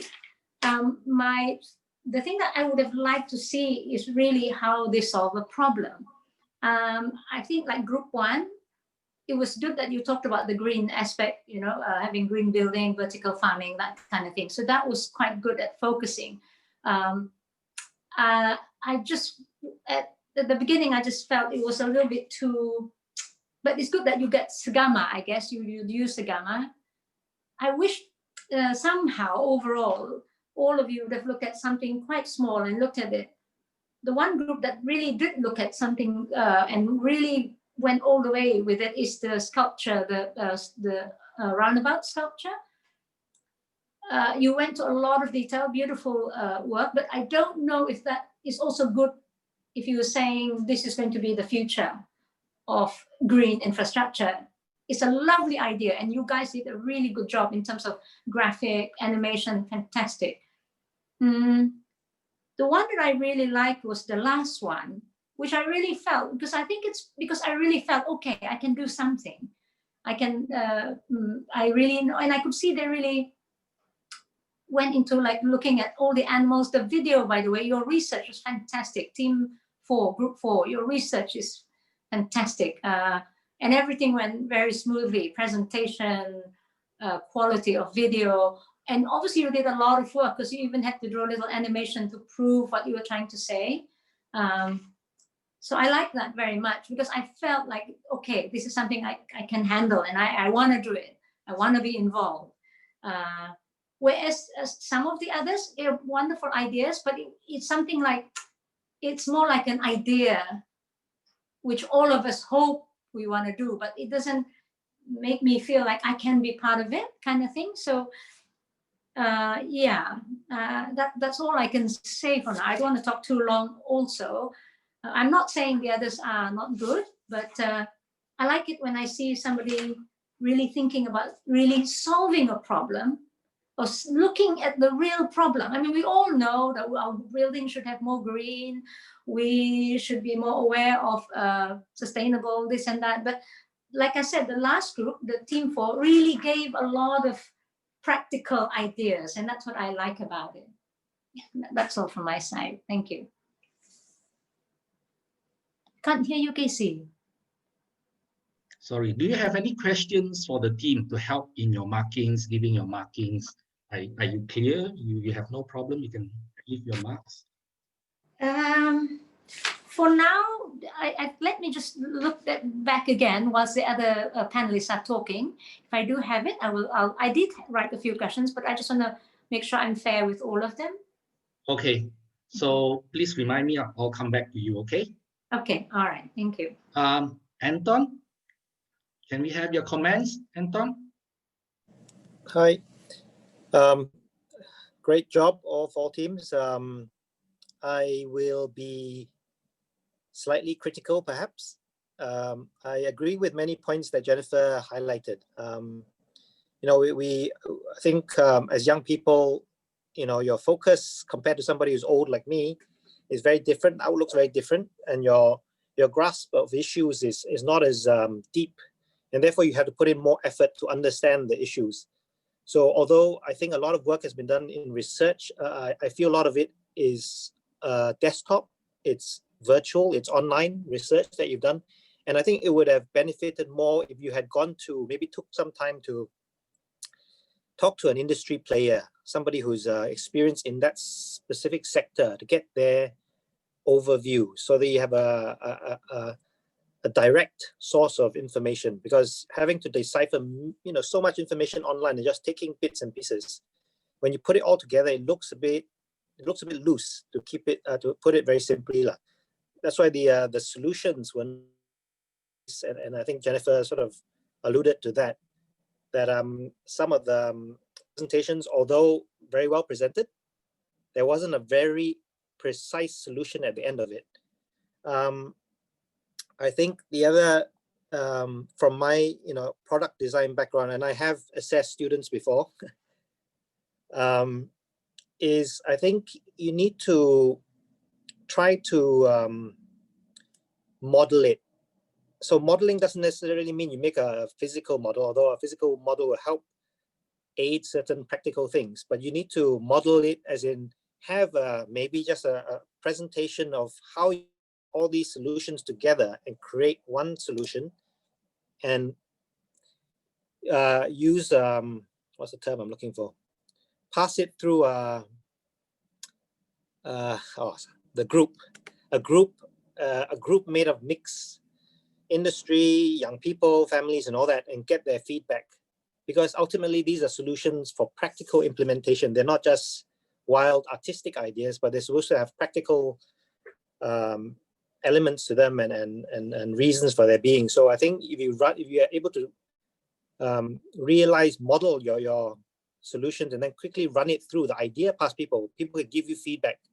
And before you come up with something even stronger, they will have given you a lot of input that you can say, okay, I'm going to touch this part up, I'm going to improve this part and things. So in terms of that, I feel, again, I said in the beginning, I'm a little bit critical because I see that although well presented, all four concepts lack a bit of final perfection, to be viable in the real world. But I might go into that later. I want to ask some of the questions, but I'll let the other panelists comment as well. Thanks.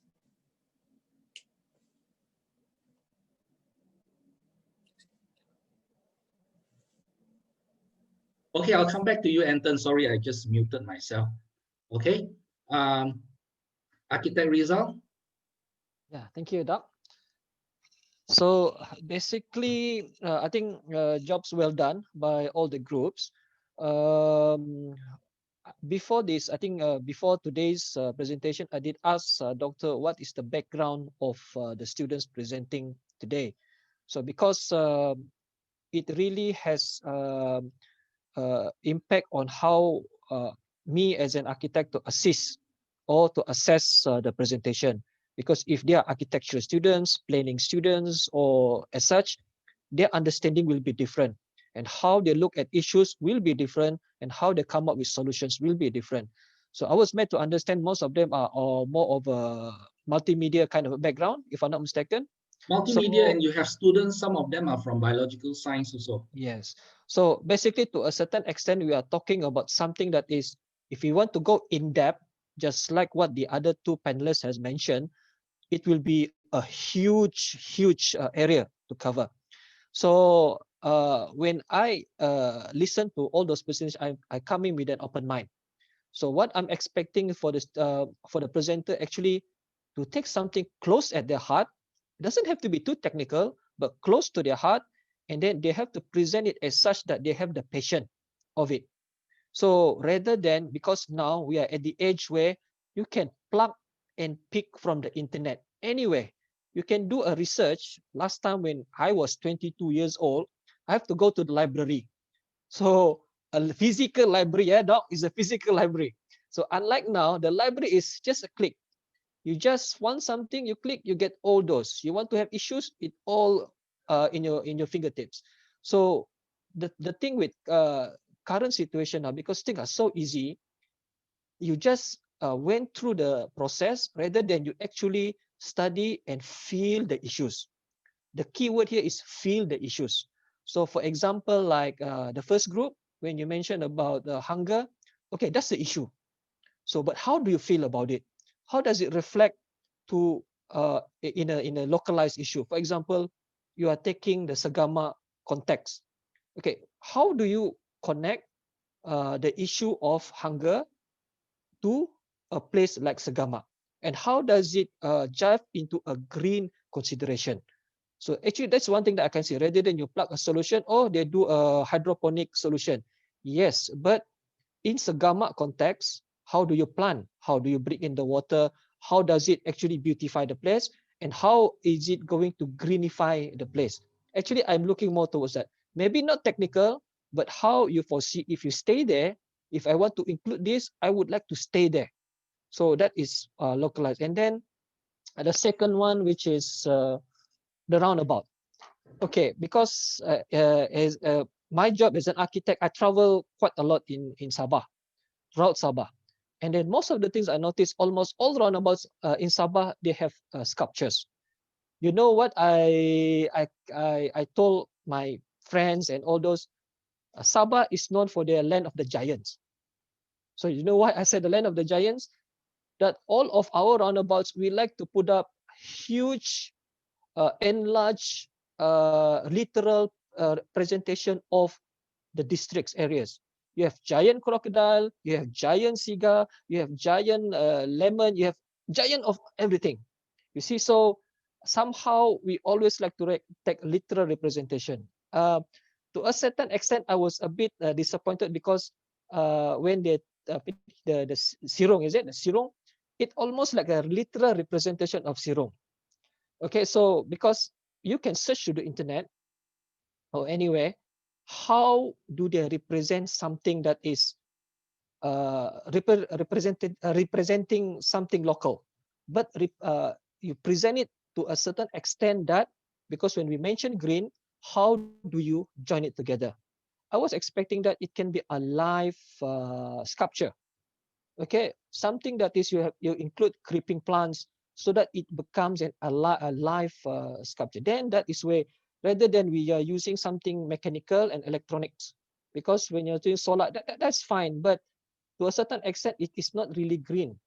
That is green, a more active system. We are looking at something that is passive. So the third one, the Ecotopia, the name is huge. It is so grand. The idea has to be something that is grandiose. So nevertheless, because what is mentioned by, I think, by Jennifer and also by Anton, when you have something big, you have the issue of actually to focus. What is the issue? Because when you're putting an Ecotopia, talking about something like a utopia kind of big things. But at the end of the day, what you're mentioning is only maybe 0.01%. So to a certain extent, maybe it's good to focus on something rather than something that is huge, but yet it is not grasping anything that is more focused. But then it is something interesting. The last but not least, actually, it's something that is quite interesting to me also, because I'm involved in quite a number of wildlife projects. So one of them, the elephant sanctuary in Kinabatangan and all those. So the issues is real, actually. So to a certain extent, what has been presented is something that is can be applied, it's practical, but nonetheless, it would be great that they put something that is more Sabah context, maybe choose a place, a name, just to give a face to it. Because those solutions given actually is quite general. It can be searched, it can be any. So I was expecting something that is, okay, this is what has been implemented in Kinabatangan, in Kampung Pasir Putih or whatever, all those places. So, but it's understandable that current situation with all those pandemic and kind of things, it's difficult to visit these kind of places. But I would love to see this kind of things to be extended further, and then to put more local context. So at least we know that it is not something that is we can do all over the world, but in Sabah, there is something that has been done or can be done. So I think just what mentioned by the other panelists, maybe we go back to the questions later on lah. Right, Doc? Yeah. Right, thank you. Yeah, I'll come back to you. So before I forget, maybe I just want to let everybody know, this is team 2. If you look at team 2, the team would be imagining and visioning the emerging future of infrastructure development. So the students, they will not, when you give your markings, all the panelists, when you give the markings, bear this in mind that and we should have told you that, you know, they are from biological science and not architecture and all that lah. So they will not have the technical know-how, the means, the budget to produce real model. So what we wanted to do for this event is to spur that kind of visioning, imagining, you know, so that we start a conversation with the young people. So today's one of the key objectives of today's event of this whole week is to start the young people on, we want to create a democratic space for the young people to have a say. So we do hope that this will start them thinking about, okay, I've suggested a certain kind of infrastructure, but I'm quite sure along the way in the next 1 year or 2 years or 3 years, they'll think back again about this event, what they propose, is it practical or not practical? I don't know, probably perhaps they may want to take an architecture course, maybe. They may want to become an engineer or an urban planner. So when you give marks, just remember their scope is imagining and visioning. Yeah. Okay. Let's go to Tuan Haji. Tuan Haji Shariman, can we have your pearls of wisdom? Oh, thank you very much, Doctor. And again, to all the panelists, thank you for the comments. So you have given me the last, maybe I can talk more longer because it's a wide topic, yeah. And as you say, for the students, I think first thing I would say congratulations to the students. You know, each group, although this is a very difficult subject, you know, we've been drilled on this for the last 50 years, yeah, and we are still slow. But with these students, they are just, you know, I could say layman, but with a bit of, you know, artistic. And again, yourself and Doctor that came up with this idea, you know, very good idea. And this is actually our future survival, yeah, our future survival. So again, the students say, yeah, we have to make them aware. We, the older generation, we've been actually, what you call it, indoctrinated, you know, by the Western education, you know, capitalism. So we don't give a damn about green. Yeah, that is the problem. So here, when I go back to the theme, yeah, infrastructure, green.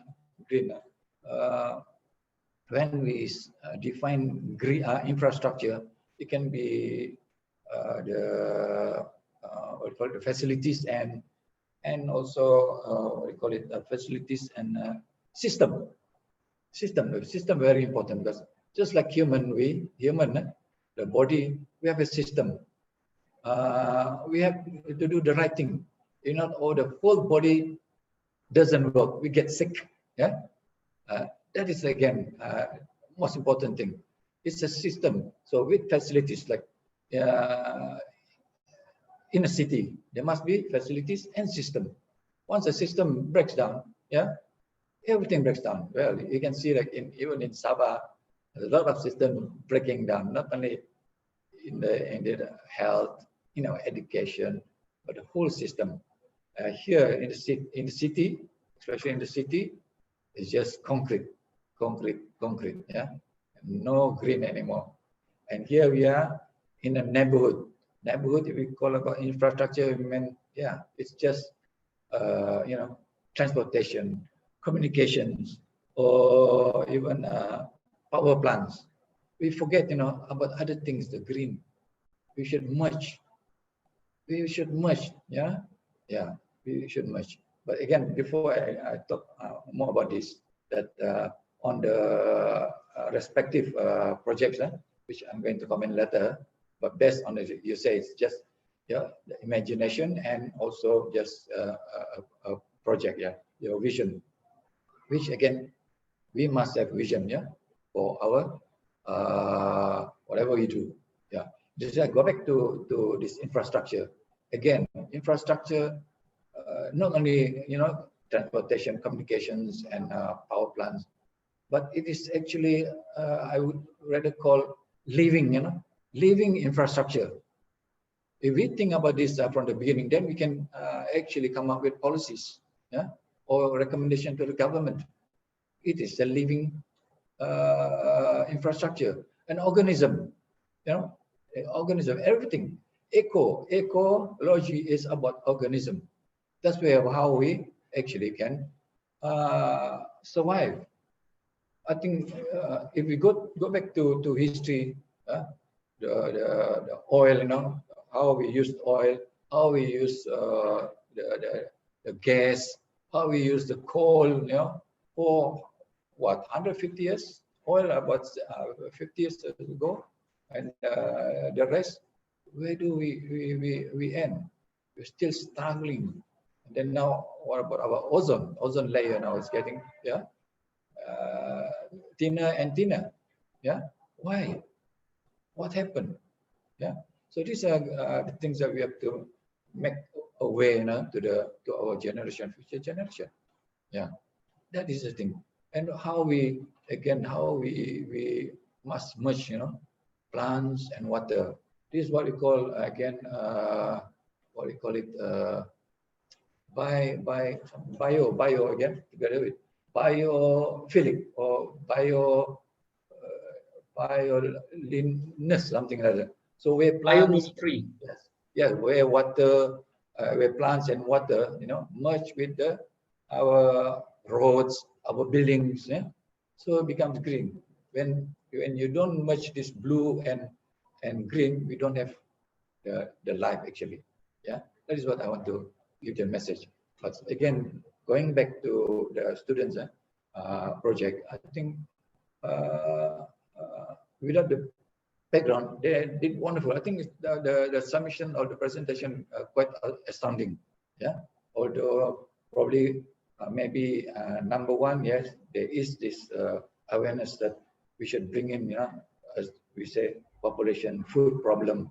But again, food problem, it all depends. We cannot use the Western or and then Asia, because we still have the land, you know, plenty of land. Yeah, we can actually improve on that, how to grow food.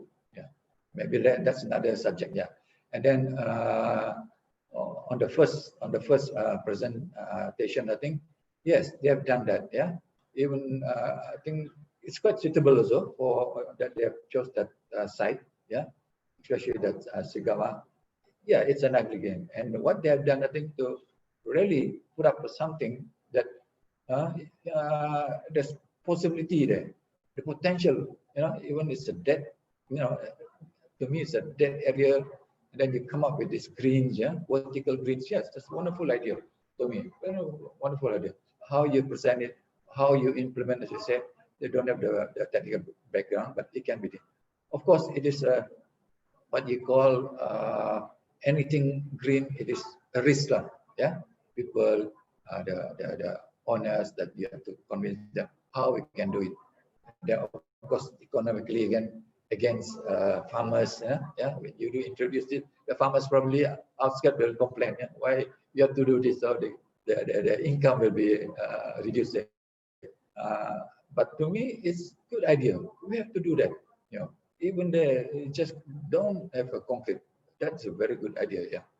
On the second one, although they come up with the idea, yeah, because again, to me, green, as I said earlier, it's a living infrastructure. You know, culture, arts should be merged. Yeah, it's a total thing, everything. So culture, art must be there. It's only that again that maybe the bit of focus there, how they relate with the team and the green. And that I think a little bit of that what you call it error there. Yeah. And the third one I think is also yes. It's again possibilities that before we do all these highways, yeah, and we need that kind of ideas, yes, yeah, to actually, because any species is part of us, the ecology, yeah, animals, flora, fauna, everything is part of us, yeah. There is the creator then has made them a reason why they are there, not just simply just for games or whatever. And I was lucky. I managed to travel from Rome to Venice by road, and they did very well on that road. They don't cut; they use tunnel, and over Raven they use bridge. No cutting at all. Wonderful. And I got to know that they were the first to introduce toll. Yeah, the Italians. But this is a thing that probably you can add on whatever. Yeah, no, you know, no fill up, no cutting of the highways. Yeah, and that's another idea that you know about the musical thing. Yes, that's wonderful. Yeah, and the fourth one I think is fourth one.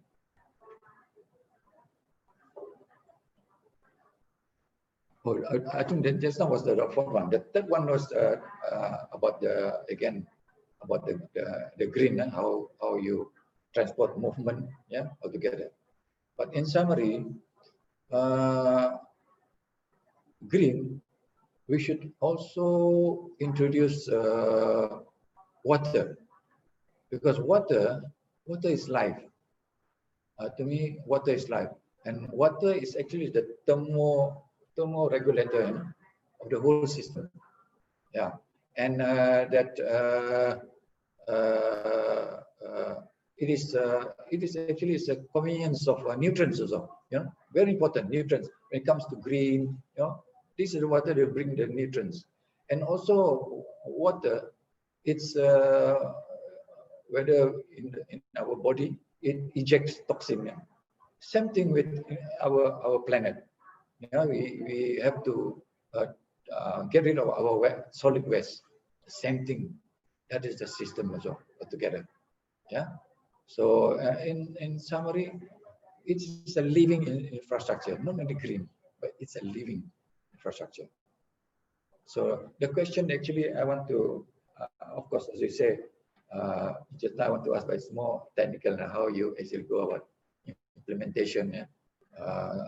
So I don't know how to do the marks for them, because on the if they want to answer this question for what I've already imparted, yeah, that about living infrastructure, yeah. So once we have this living structure, we won't disturb the planet, you know, because green, like you know, the concrete. Concrete, just imagine a concrete that we pour per square meter. Yeah, the carbon dioxide emission is about one tree, to grow 40 years. That is the equivalent. So how, 1 square meter of concrete, that is the emission of the CO. Thank you very much. Thank you, Tuan Haji Shariman. Thank you very much for your comment. So, in the interest of time, I also want to keep the time so that we are on schedule and all that. So, some key things I would like to do is, of course, I would like the attendees, the audience, to pose some questions to the group so that this is interactive. Yeah, I'm quite sure you have a lot of questions, and this will also give the groups, the students, the opportunity to engage with the public, to engage with attendees, people who would like to know more about your projects. What do you think about this and all that? I also have one more poll question to ask. So I think what I'm going to do now is I'm going to post the poll. You answer it, and probably we'll review it at the end of the event. Yeah, go ahead. And then after this, I'm going to go over to attendees. I saw there's one question, one very nice question. Students, you should be prepared now. Okay, after listening to the panelists, the wisdom, their valuable comments. So you should be prepared now to get some feedback from the audience. Okay. So this first question is by an anonymous attendee. Okay, and the question is addressed to Group 1. So the question goes like this: regarding hydroponic in urban development, is this for the private market or for community use? For social economics, this will affect the local fresh market around. So we will invite anyone from Group 1 to address this question. I'll be answering the question. Wonderful. Yes, that's the spirit. Go ahead. So for this vertical aquaponic project, it's for both sectors, private and also personal.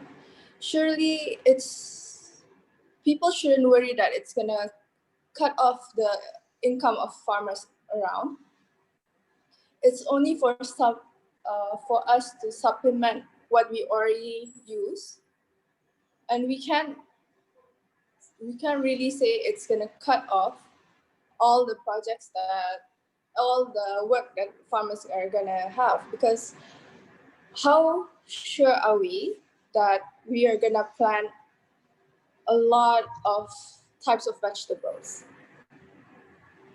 So and I'll also understand that because this vertical aquaponic project is already implemented in Tanjung Aru, and there's actually a demand for it right now.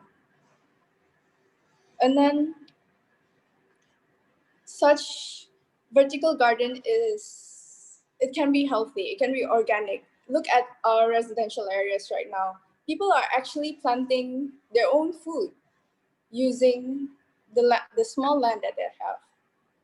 But for apartment people or living in condos and other modern buildings in cities, we can't really say they have land. So vertical aquaponic could actually help them to supplement their needs. Sasha, I have a question for you, for your group. Yes. Yeah. Do you know whether Sabah has a food crisis? Because I know you use articles in the papers, but did your group specifically look at Sabah? Will we have a food crisis? Do you know? I mean, you don't have to say you do if you don't know, but I'm just curious. Actually, there's, if you can look at the presentation slide, there's actually an article where it says Malaysia could possibly face a food crisis. So I can't say that we will, but I also can't say that we won't. So for us, this vision of ours is a safety net for our community. We can say, or maybe 10 years, maybe 50 years, I'm not willing to gamble our lives or our children's lives for the sake of will it happen or will it not. Good answer. Thank you. Okay. So for the audience attendees, do post questions. Okay, this is your opportunity to engage with the students. Is there any burning questions you have for them? So I'm going to go to one more questions from the attendees. The question goes like this. This is an open question to all groups, okay? As the team is imagining and envisioning, what was your initial thought process to choose the topics you decide to present? Did it relate to you personally at any point? Who would like to address that? Which group? Group 2? Actually, I would like to address that issue first. Who is this? Shasha. Shasha is group 1, right? Yes. Okay, go ahead. So during the COVID-19, or during right now, we can see like people are struggling. Actually, from the first wave that we are hitting the PKP, we can see that we are struggling with food. People from poor places can even afford food. So when I think about imagining, I think about protecting my community. I think about providing for my community. I don't want to see kids going to sleep hungry. I don't want to see parents worrying about their kids, whether they're eating, whether they have to choose, oh, if this kid gets to eat, if this kid gets to eat. And then if you think with people struggling to have food, surely the nutrition of the kids that are growing, our future generation is going to be affected. Their health is going to be affected. So my vision is just to protect, it's just to provide for my community. Thank you, Shasha. That's from team 1. Any other team? I mean, I'm quite sure you have some comments there. Maybe you can impress the panelists with your answers and get more marks. This is your chance. I would like team 2 to answer that. What was your problem, and why did you come up with what was the real problem that you found that your solution was a sculpture on the roundabout? Go ahead. Hi, Madam Jennifer.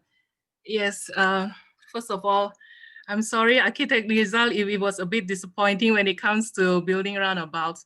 But for me personally, when we initially started about brainstorming to actually get an idea, we, of course, we understand that we cannot deny we need road connections to go places to places. And that is part of development. And we are not in the position to actually judge what is already built, nor to say we can actually change the situation, for example, like where the roads are going to build and what kind of road projects. But when we try to put the two aspects, the aspects of culture and the road together, I personally, when I think about the giving this suggestion, when I think about my position, for example, I myself also struggle with trying to stand on my own cultural identity. I may be a Sino-Karazhan, well, you say Chinese educated, but I have somehow lost my maternity identity. You know, I don't understand. I cannot speak Karazhan. My mother is a Karazhan. And I think there is also an issue to address when it comes to future And also, especially after having a child, and I realized that this is something it is also important to pass down to the younger generation. So, which is why when we look into the cultural aspect, we pick a particular way to extract one part of our culture, which is traditional motif. And we started looking into this and try to implement the design or the motif into what we can have, which is to create a 3D art for a roundabout. A roundabout can be an existing roundabout, but motif and the idea of to create the sirong may not be a 3D art for a roundabout. What the input that we got, it can also be an art installation with the idea to bring about the awareness of our unique culture in Sabah. So that's what I like to say. Thank you, Madam Jennifer. Okay, before you go, group 2, there's one question from attendee. Yes. Okay, it's for your group. It says here, depending on where this roundabout sculpture will be built, will the massive light source impact the wildlife around? Maybe you want to answer that. Well, is it built? Yeah. Yes, I have to say, in our discussion, we focus more on the problem of the drivers because I have seen accidents occurred at poor lighted roundabouts where people will just run over roundabouts without realizing what is right in front of them. We have this problem where the roads in Sabah, we don't really have much lighting. And of course, I understand the government agency like JKR are actually looking into a better solution to, to solve this problem. That's why I feel, yeah, I think that's part is on me. I'm not sure about the other group members if they have anything to say. So that is our initial solution to solve the problem, more on the road users. Okay. So probably when it comes to wildlife, I think we can probably look into the kind of lighting, whether it is illuminating too much or it will be just something that will allow the roundabout to be lightened up a little bit, so that will help drivers to foresee what's ahead of them. Doctor, may I interject here? Sure. I think Penny. Yes, yeah. Architect Sharman, yes. Well, to me, yeah, green, as I said just now, living infrastructure, yeah. As long as you can give us, the drivers or whatever, the pedestrian, people, happiness, it's part of green, yeah. Yeah, it can be that way. It doesn't mean that it has to be green, physically. As long as you make the people around there happy in the urban area, it's part of life, yeah. Don't have to worry. But your group's efforts, doing the research, your project and then give a task to each of your member, yeah, and the idea development, how you do your and then you finally select, of course, just one motive, yeah, the culture of that belongs to you, probably personal, yeah, it's okay, but giving happiness to the people is part of the green to me, yeah, not just physical, but yeah, that is what you call it, intangible capital, yeah, expenditure, yes, but it cannot be done, but happiness is good enough to me, yeah. Thank you. Thank you. Question now for you, but if I want to have a question, of course, again, I think our architect Rizal has already questioned a big question. Why it's just that? yeah, but it's okay. It's good. The idea there, give people happiness. Yes, good enough. Thank you. maybe just let me add on a little bit.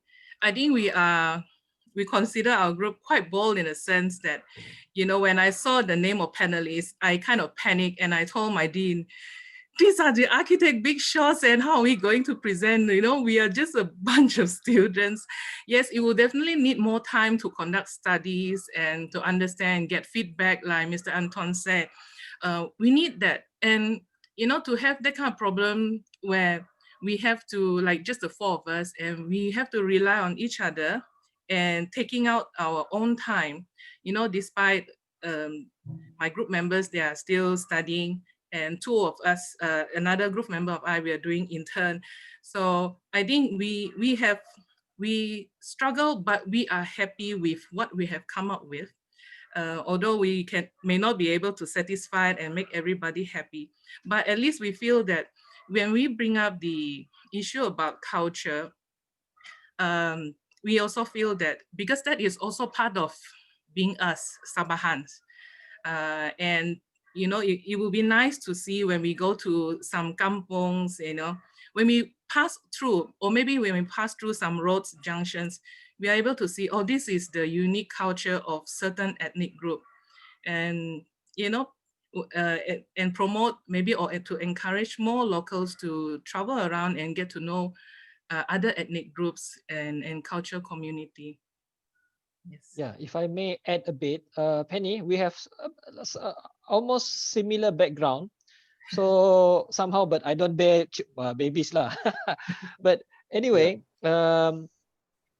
as what Dr. Casey has mentioned, we hope that this becomes a catalyst for you to actually explore.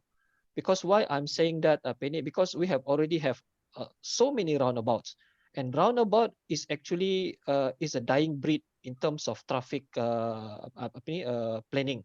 They're trying to do away with roundabouts because it is not a very good traffic Penny management actually. So that's why Penny, but your concept of having ethnic design or cultural representation is something good. But because our main topic here, how do we marry it with green or something that is sustainable, something that to do with that.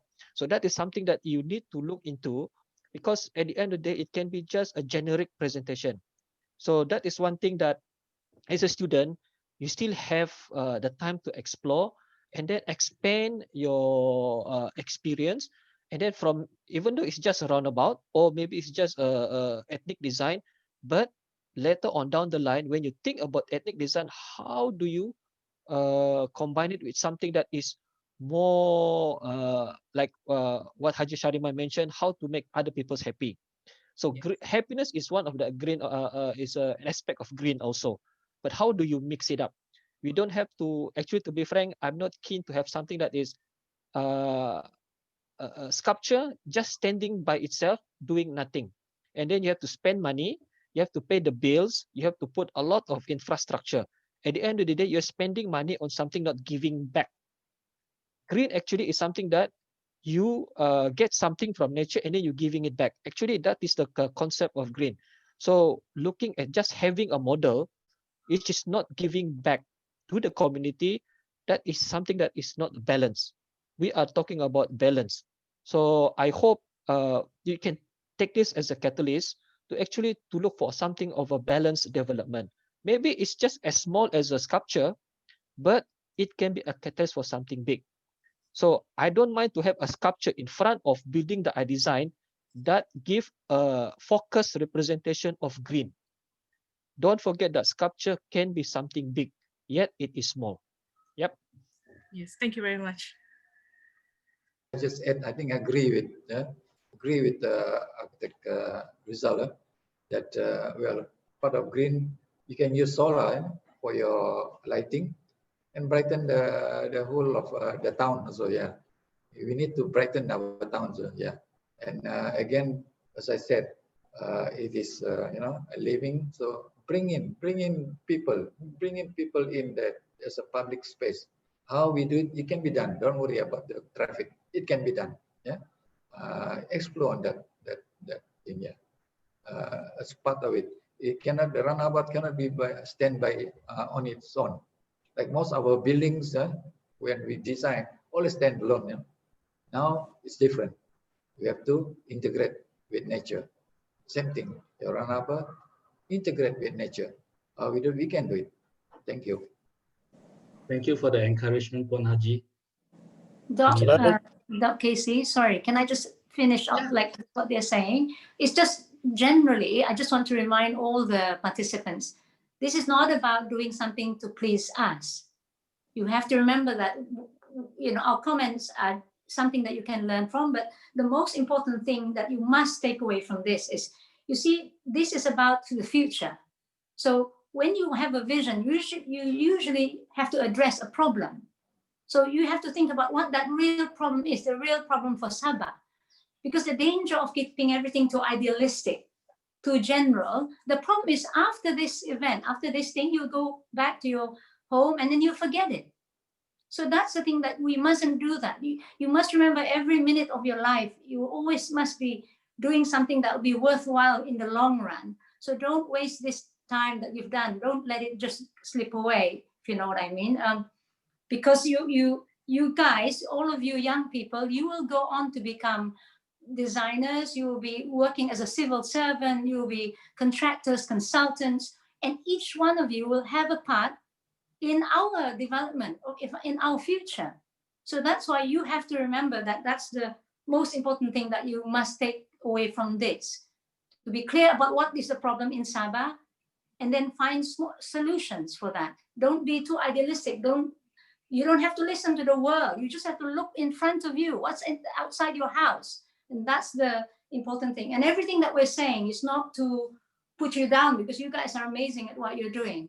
Just so that you remember that this is something that must be useful for you, all right, in your future. Thank you, Jennifer. Yeah. So let's do a time check. We still have 20 minutes to go. So just a time check. And then I saw one very interesting question. There are two interesting questions actually from the attendees. One is addressed to group 4, another one is addressed to group 3, but both are, I think it's quite similar because they are talking about roads. So I'm going to group 4 and group 3 prepare, okay? You can jump in to answer. The question goes like this. I think a musical road is rather innovative and it will slow down drivers. But to build a musical road, it needs a proper road. Will this innovation work in our poorly maintained road? Don't answer first. I'm going to the next one. And this one is for group 3. You showcase example of monorails. But here in KK, we have poorly designed public transportation system. How do we promote these potential monorails if our bus system is poorly damaged? So both of these are talking about roads and transportation. So group 4 and group 3, you can jump in anytime to answer this.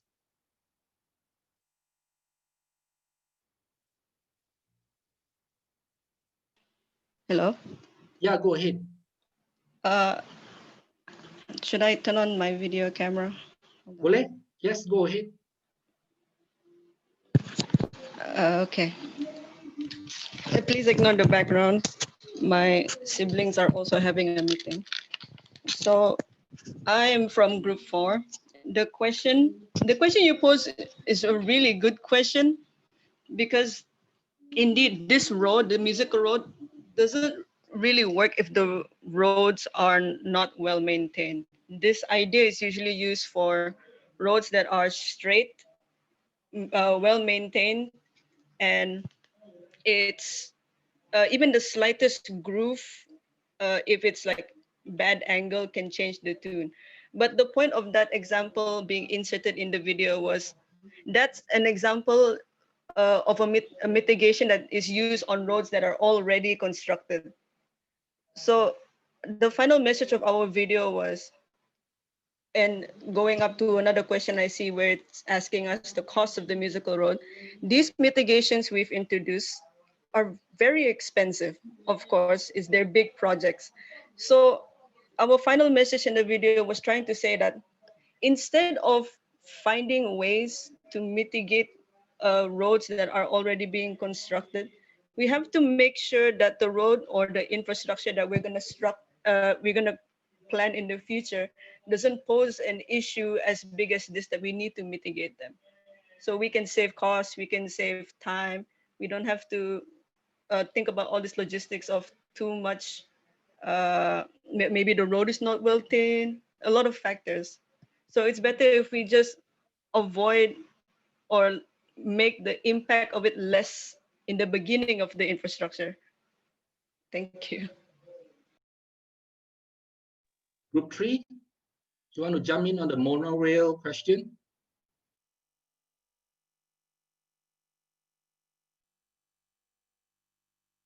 Group 3, are you there?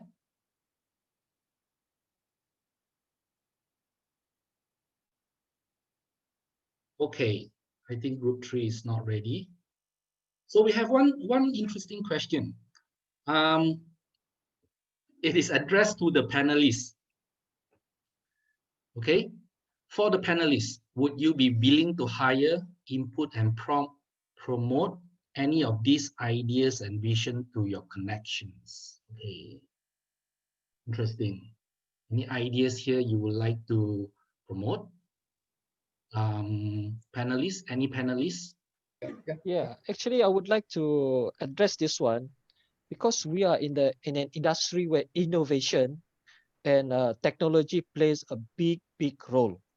For example, like in our construction industry, we have been using reinforced cement and concrete and steel for the past 50 years.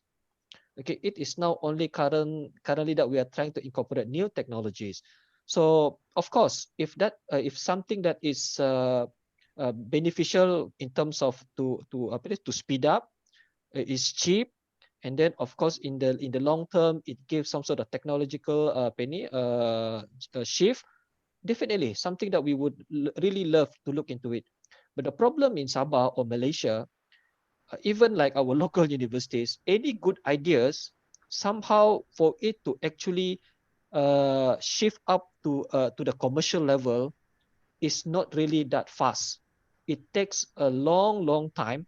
So the moment it becomes available commercially, it becomes out of date. So, but going back to that question, yeah, why not? Yeah. Okay. Could I add on that? Yeah, go ahead. Just for information, I work with many projects, but I can hardly, after maybe first scheme, good idea, maybe as Jennifer said, very idealistic, yeah, very costly. And then by the end of the fifth scheme, from say 7,000 ringgit per square meter, it went to as low as 1,004 ringgit per square meter. So that's how we here design or can only do that much. Unlike US, it's 7,000 ringgit per square meter there. So you can do wonders, wonders. But here we can hardly do it. Well, probably we are still developing country, yeah. Although we say we are already advanced, but only certain people are advanced, yeah. So this is our main problem. So these ideas actually could be implemented if we have the fund. But we can have the fund, no problem. If we do we call it very prudent expenses, prudent. What I say prudent, yeah. There's so many leakages here. So if there's a prudent expenses, I think, or expenditure, we can do it. That is our problem here now. Now we are only allowed, like Putrajaya's building. Yeah, at that time, 10 years ago, the first one to come up with 2,400 ringgit per square meter. Yeah, but here Sabah now, until I'm doing the school, I still only 1,004 ringgit per square meter. How are we going to do? Just skeleton, that's it. Not that we cannot design, but for students, they can go, sky limit. Yeah, don't don't worry about costing. Yeah, you go to sky limit. Yeah, whatever ideas. Yeah, but Jennifer, I wish you be in an architect and not over there. Not too Yeah. late to hire her, actually, Tuan Haji. Thank you. Okay, I think Anton has been keeping quite quiet. I know he has very good ideas, and because he's the man on the ground, he's the one who goes and go to the ground, go to the Kampong Ayer, implement a lot of projects. And recently, I saw on Facebook, even I saw he championed rubbish collection project in Kampong Ayer near Sandakan and all that. I have a question for Anton, just to kacau you a bit. So if you look at today's presentation, there are so many good ideas, very, very nice new ideas like musical roads, and you can see all kinds of ideas being put forward by the students. But in your experience in Sabah,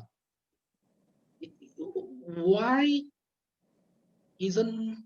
aren't these ideas being implemented by the private sector or by the government sector, or why has it not caught on? What is your opinion as a person on the ground who runs project? Anton? I'll try to be fast. I think the excuses usually are costs is one thing, technical ability, whether we have the expertise or the the technologies available to implement these radical ideas. And the other thing is sometimes I feel maybe this is well, I'm neither young nor old, but sometimes the people who in power are of a different generation, and their ideas are rather narrow. So I feel that certain developmental ideas are from the old school of development, whereas the future should be about holistic solutions that include the environment, well-being of people, whether they're happy having this infrastructure that they use daily, because nobody asks you whether you like your roads, you have pleasure driving or things like that. But I mean, the world has become very open and globalized now, and we can see what people are doing in other countries. So it's not like Sabah doesn't see what's happening in Semenanjung or elsewhere, and we can see. So our people here have the ability to dream now, but I think we lack a bit of, our people, Sabahans, lack a bit of perseverance. Because, okay, let me just share. I'm somebody who has crazy things going in my head every day. I have something new coming up. And I realize that if I want to make it happen, I have to convince people to back me, whether they're financially backing me, they're backing me physically and helping me do it, implement it, execute it, or even myself, to convince myself that, it is viable. It's not just an idea that, has no substance. So if I really truly believe in my concept, my idea, I have to pursue to make sure that I have all the elements required to make it happen.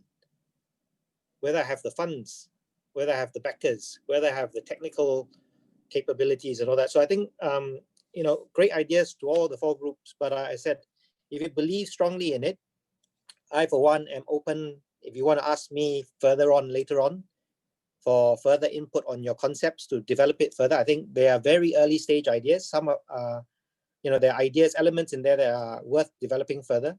And I think between the 4 concepts, right, I think there are ideas from different ones that could overlap. I think the idea that, when you slow people down on the road, there's less chance of accidents.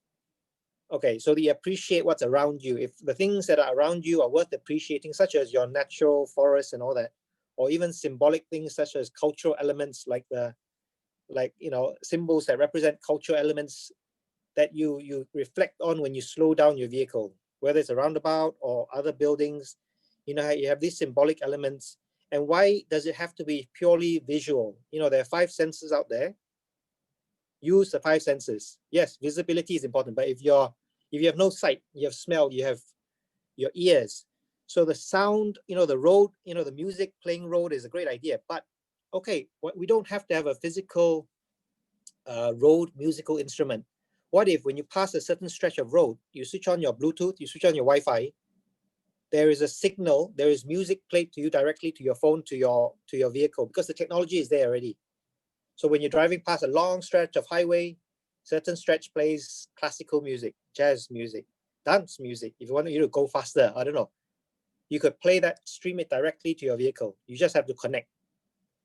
So you have the music, you don't have to spend more, major infrastructure costs on building a musical road per se. And smells, I mean, like just the olfactory sense, right? If you slow down a certain stretch, if you plant it with tons of magnolia, or you call it whatever, flowering plants, instead of having your aircon on, you turn down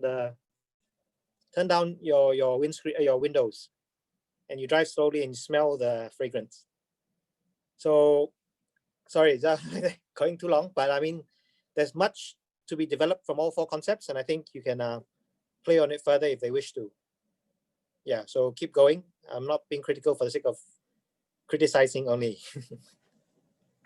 Okay, thank you. Thank you, Anton. This is quite normal. So just for people who are not very familiar with in architecture, this is called a critique, short for critique. So this is where students will learn from all the sifu and the veterans and all that. So, okay, I'm looking at the chat now. Duen Celestial is one of the lecturers in UCSF. I'm inviting him. He has a very good opinion here. So, Duen, please go ahead.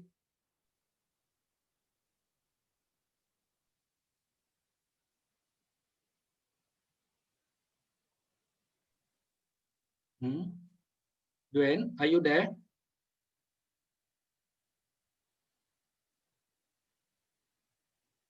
Go ahead. Can you turn on your audio? Or something wrong with your mic? Okay. While Duen is sorting out his mic, I would like to invite other supervisors from UCSF, perhaps Professor June, Dr. Halim. Do you have any comments?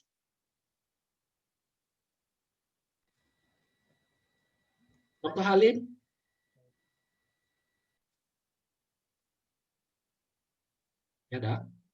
Dr. Casey?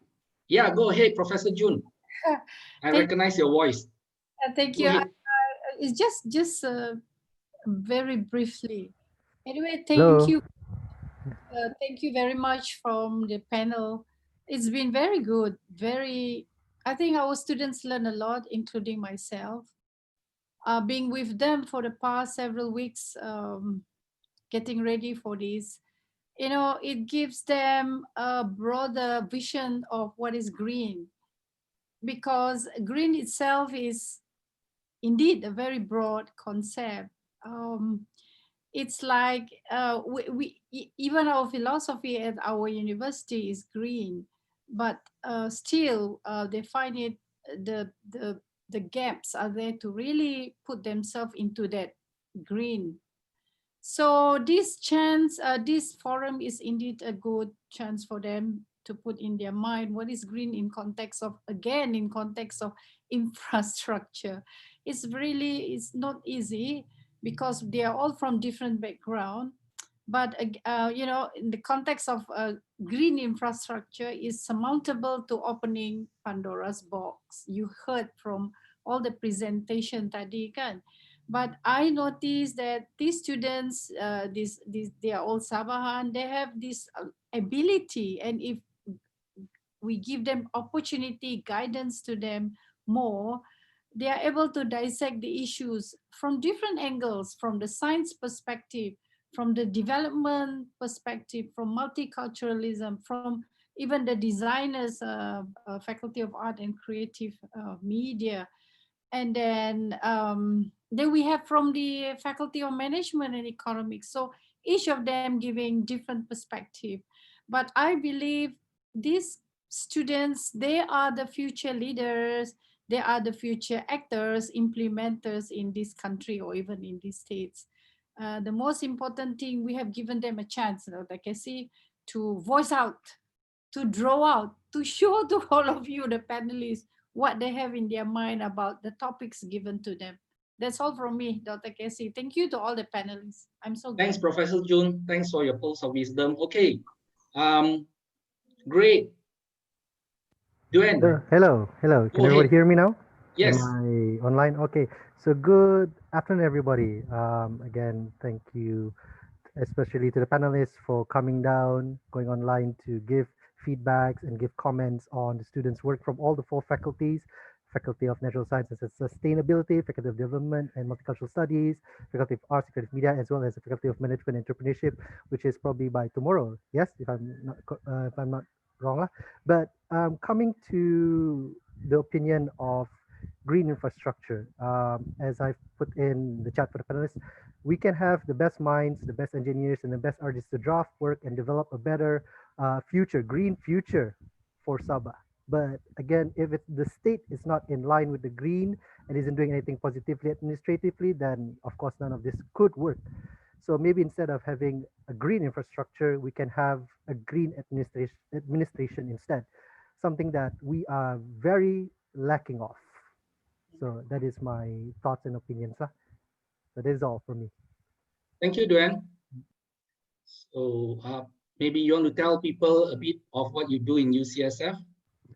I am currently the acting dean of the Faculty of Arts and Creative Media. So I also teach both animation as well as Screen Arts, which is a film-based program. Hey. Yeah. So panelists, if you are impressed with the student work, you know who is their Sifu now. Dr. Halim, are you in? And also, can I just add up a bit? And most of the students' work under the arts faculty is all conceptual based. So maybe for the panelists, they also look into a more practical side. But as artists, we look into a much more conceptual side of things rather than, so this is a difference in how we think. But then again, it is something that we can also take a look and also discuss together as two industries, different industries, combining ideas and working for a better future. Okay, thank you, Ben. Dr. Halim? Thank you very much. First of all, welcome to everyone. Thank you very much for contributing your time and effort. I'm happy my students have impressed some of you with their work.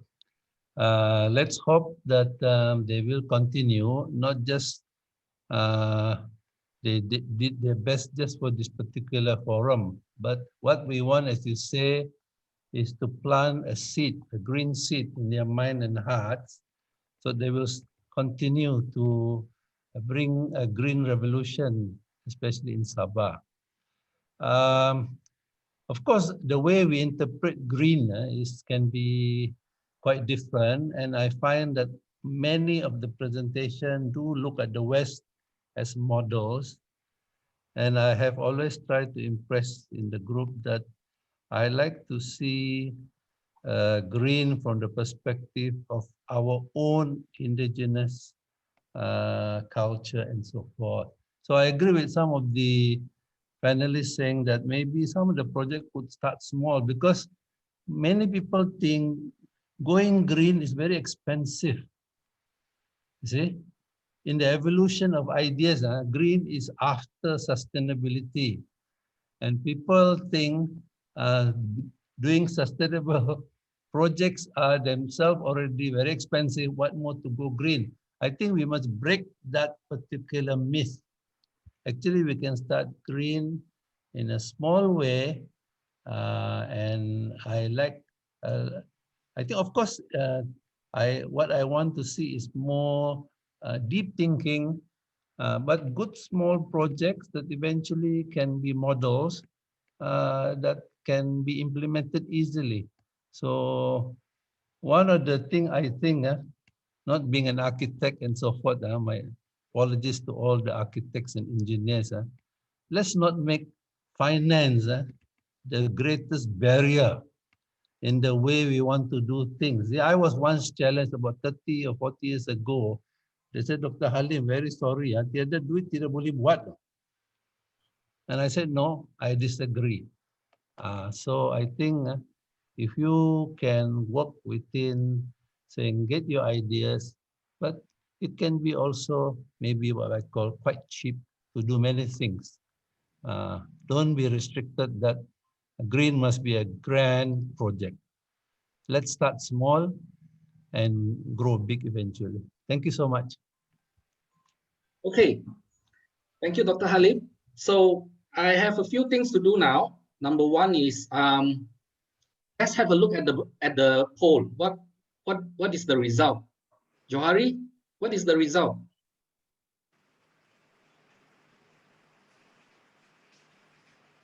There you go. So if you look, this is not surprising. You see, everybody went for internet connection. So most people feel that internet connection is the most important infrastructure that everybody would like to have, and where the money will be, put in to improve this. So I think this is this reflects the sentiment of the audience today. Thank you, Johari. Thanks for the poll. And before we go off, let's have. I would like to remind the panelists to log on to the other links so that we can interact and we can discuss about the marks. And also, before we go off, I would like to give each panelist 1 minute to wrap up. If you have 1 minute to say something, that has been burning in your mind. So let's do it before we say goodbye. Yeah. Okay, Jennifer, go ahead. Ladies first, as usual. Again, okay, good. Because I want to address Dren's what he was asking or stating just now about the state needing to be green. And I guess I have a leg to stand on. I'm a civil servant, so I can say a bit about the state.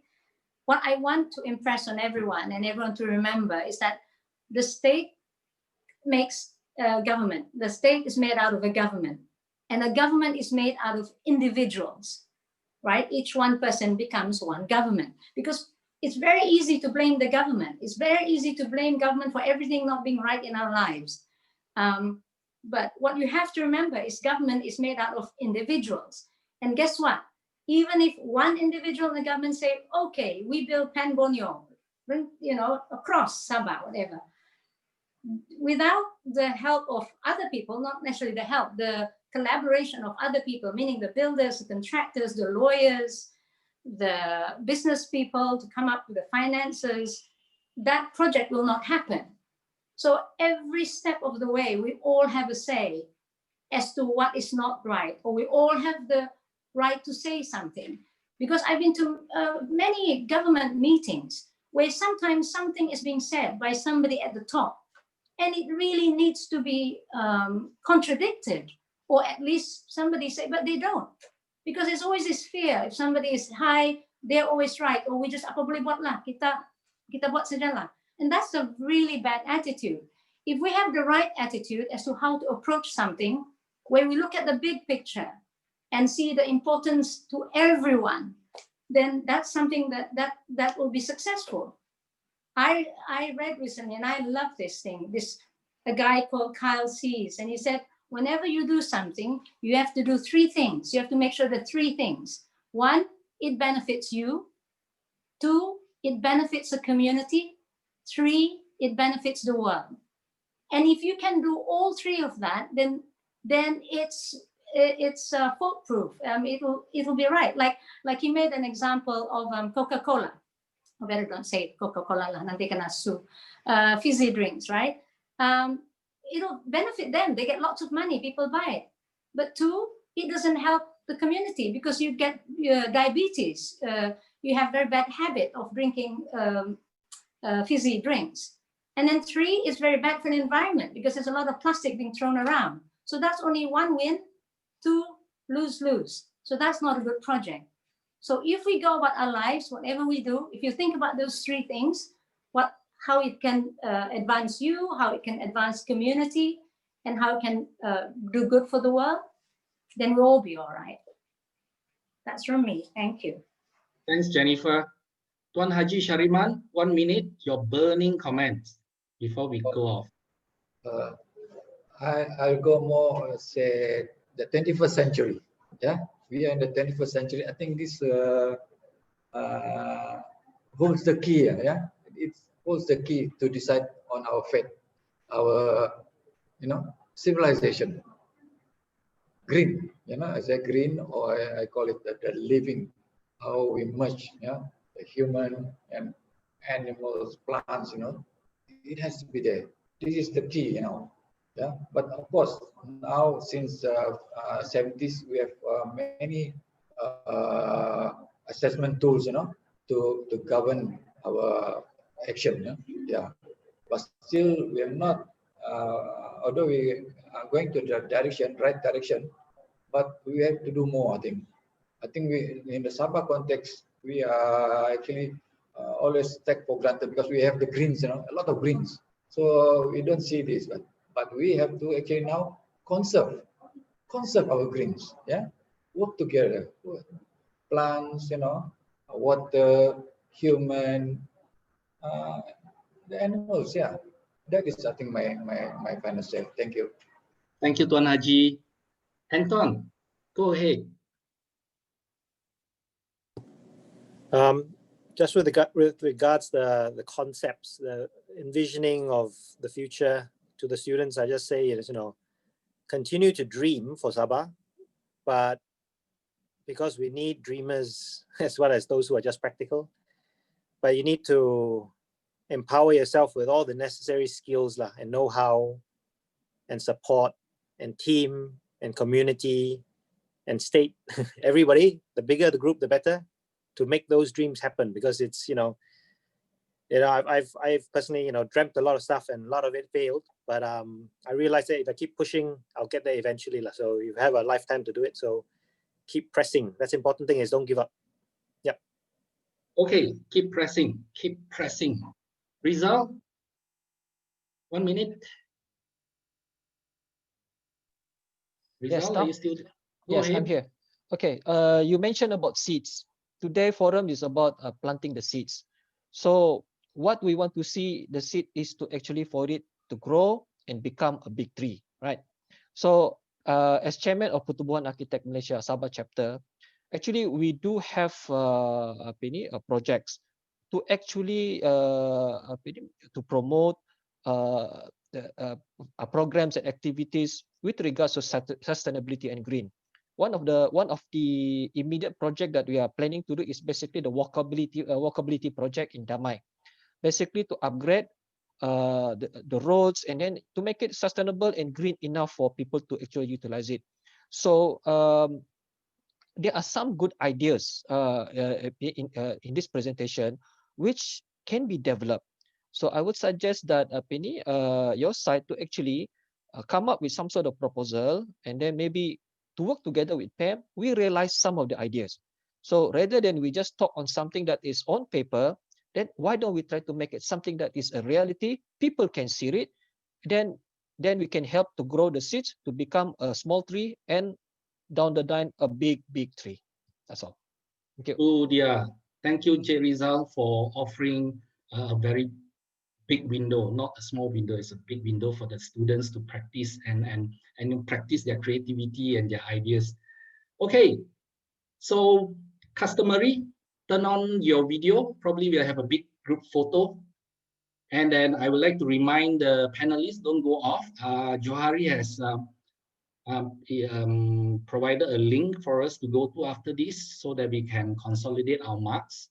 So please turn on your, as usual, your photo so we can have a big family photograph here. So Ken, you take it away for the photo.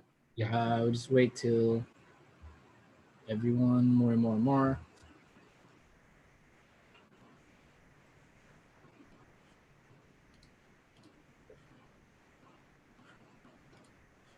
So you give the cue lah.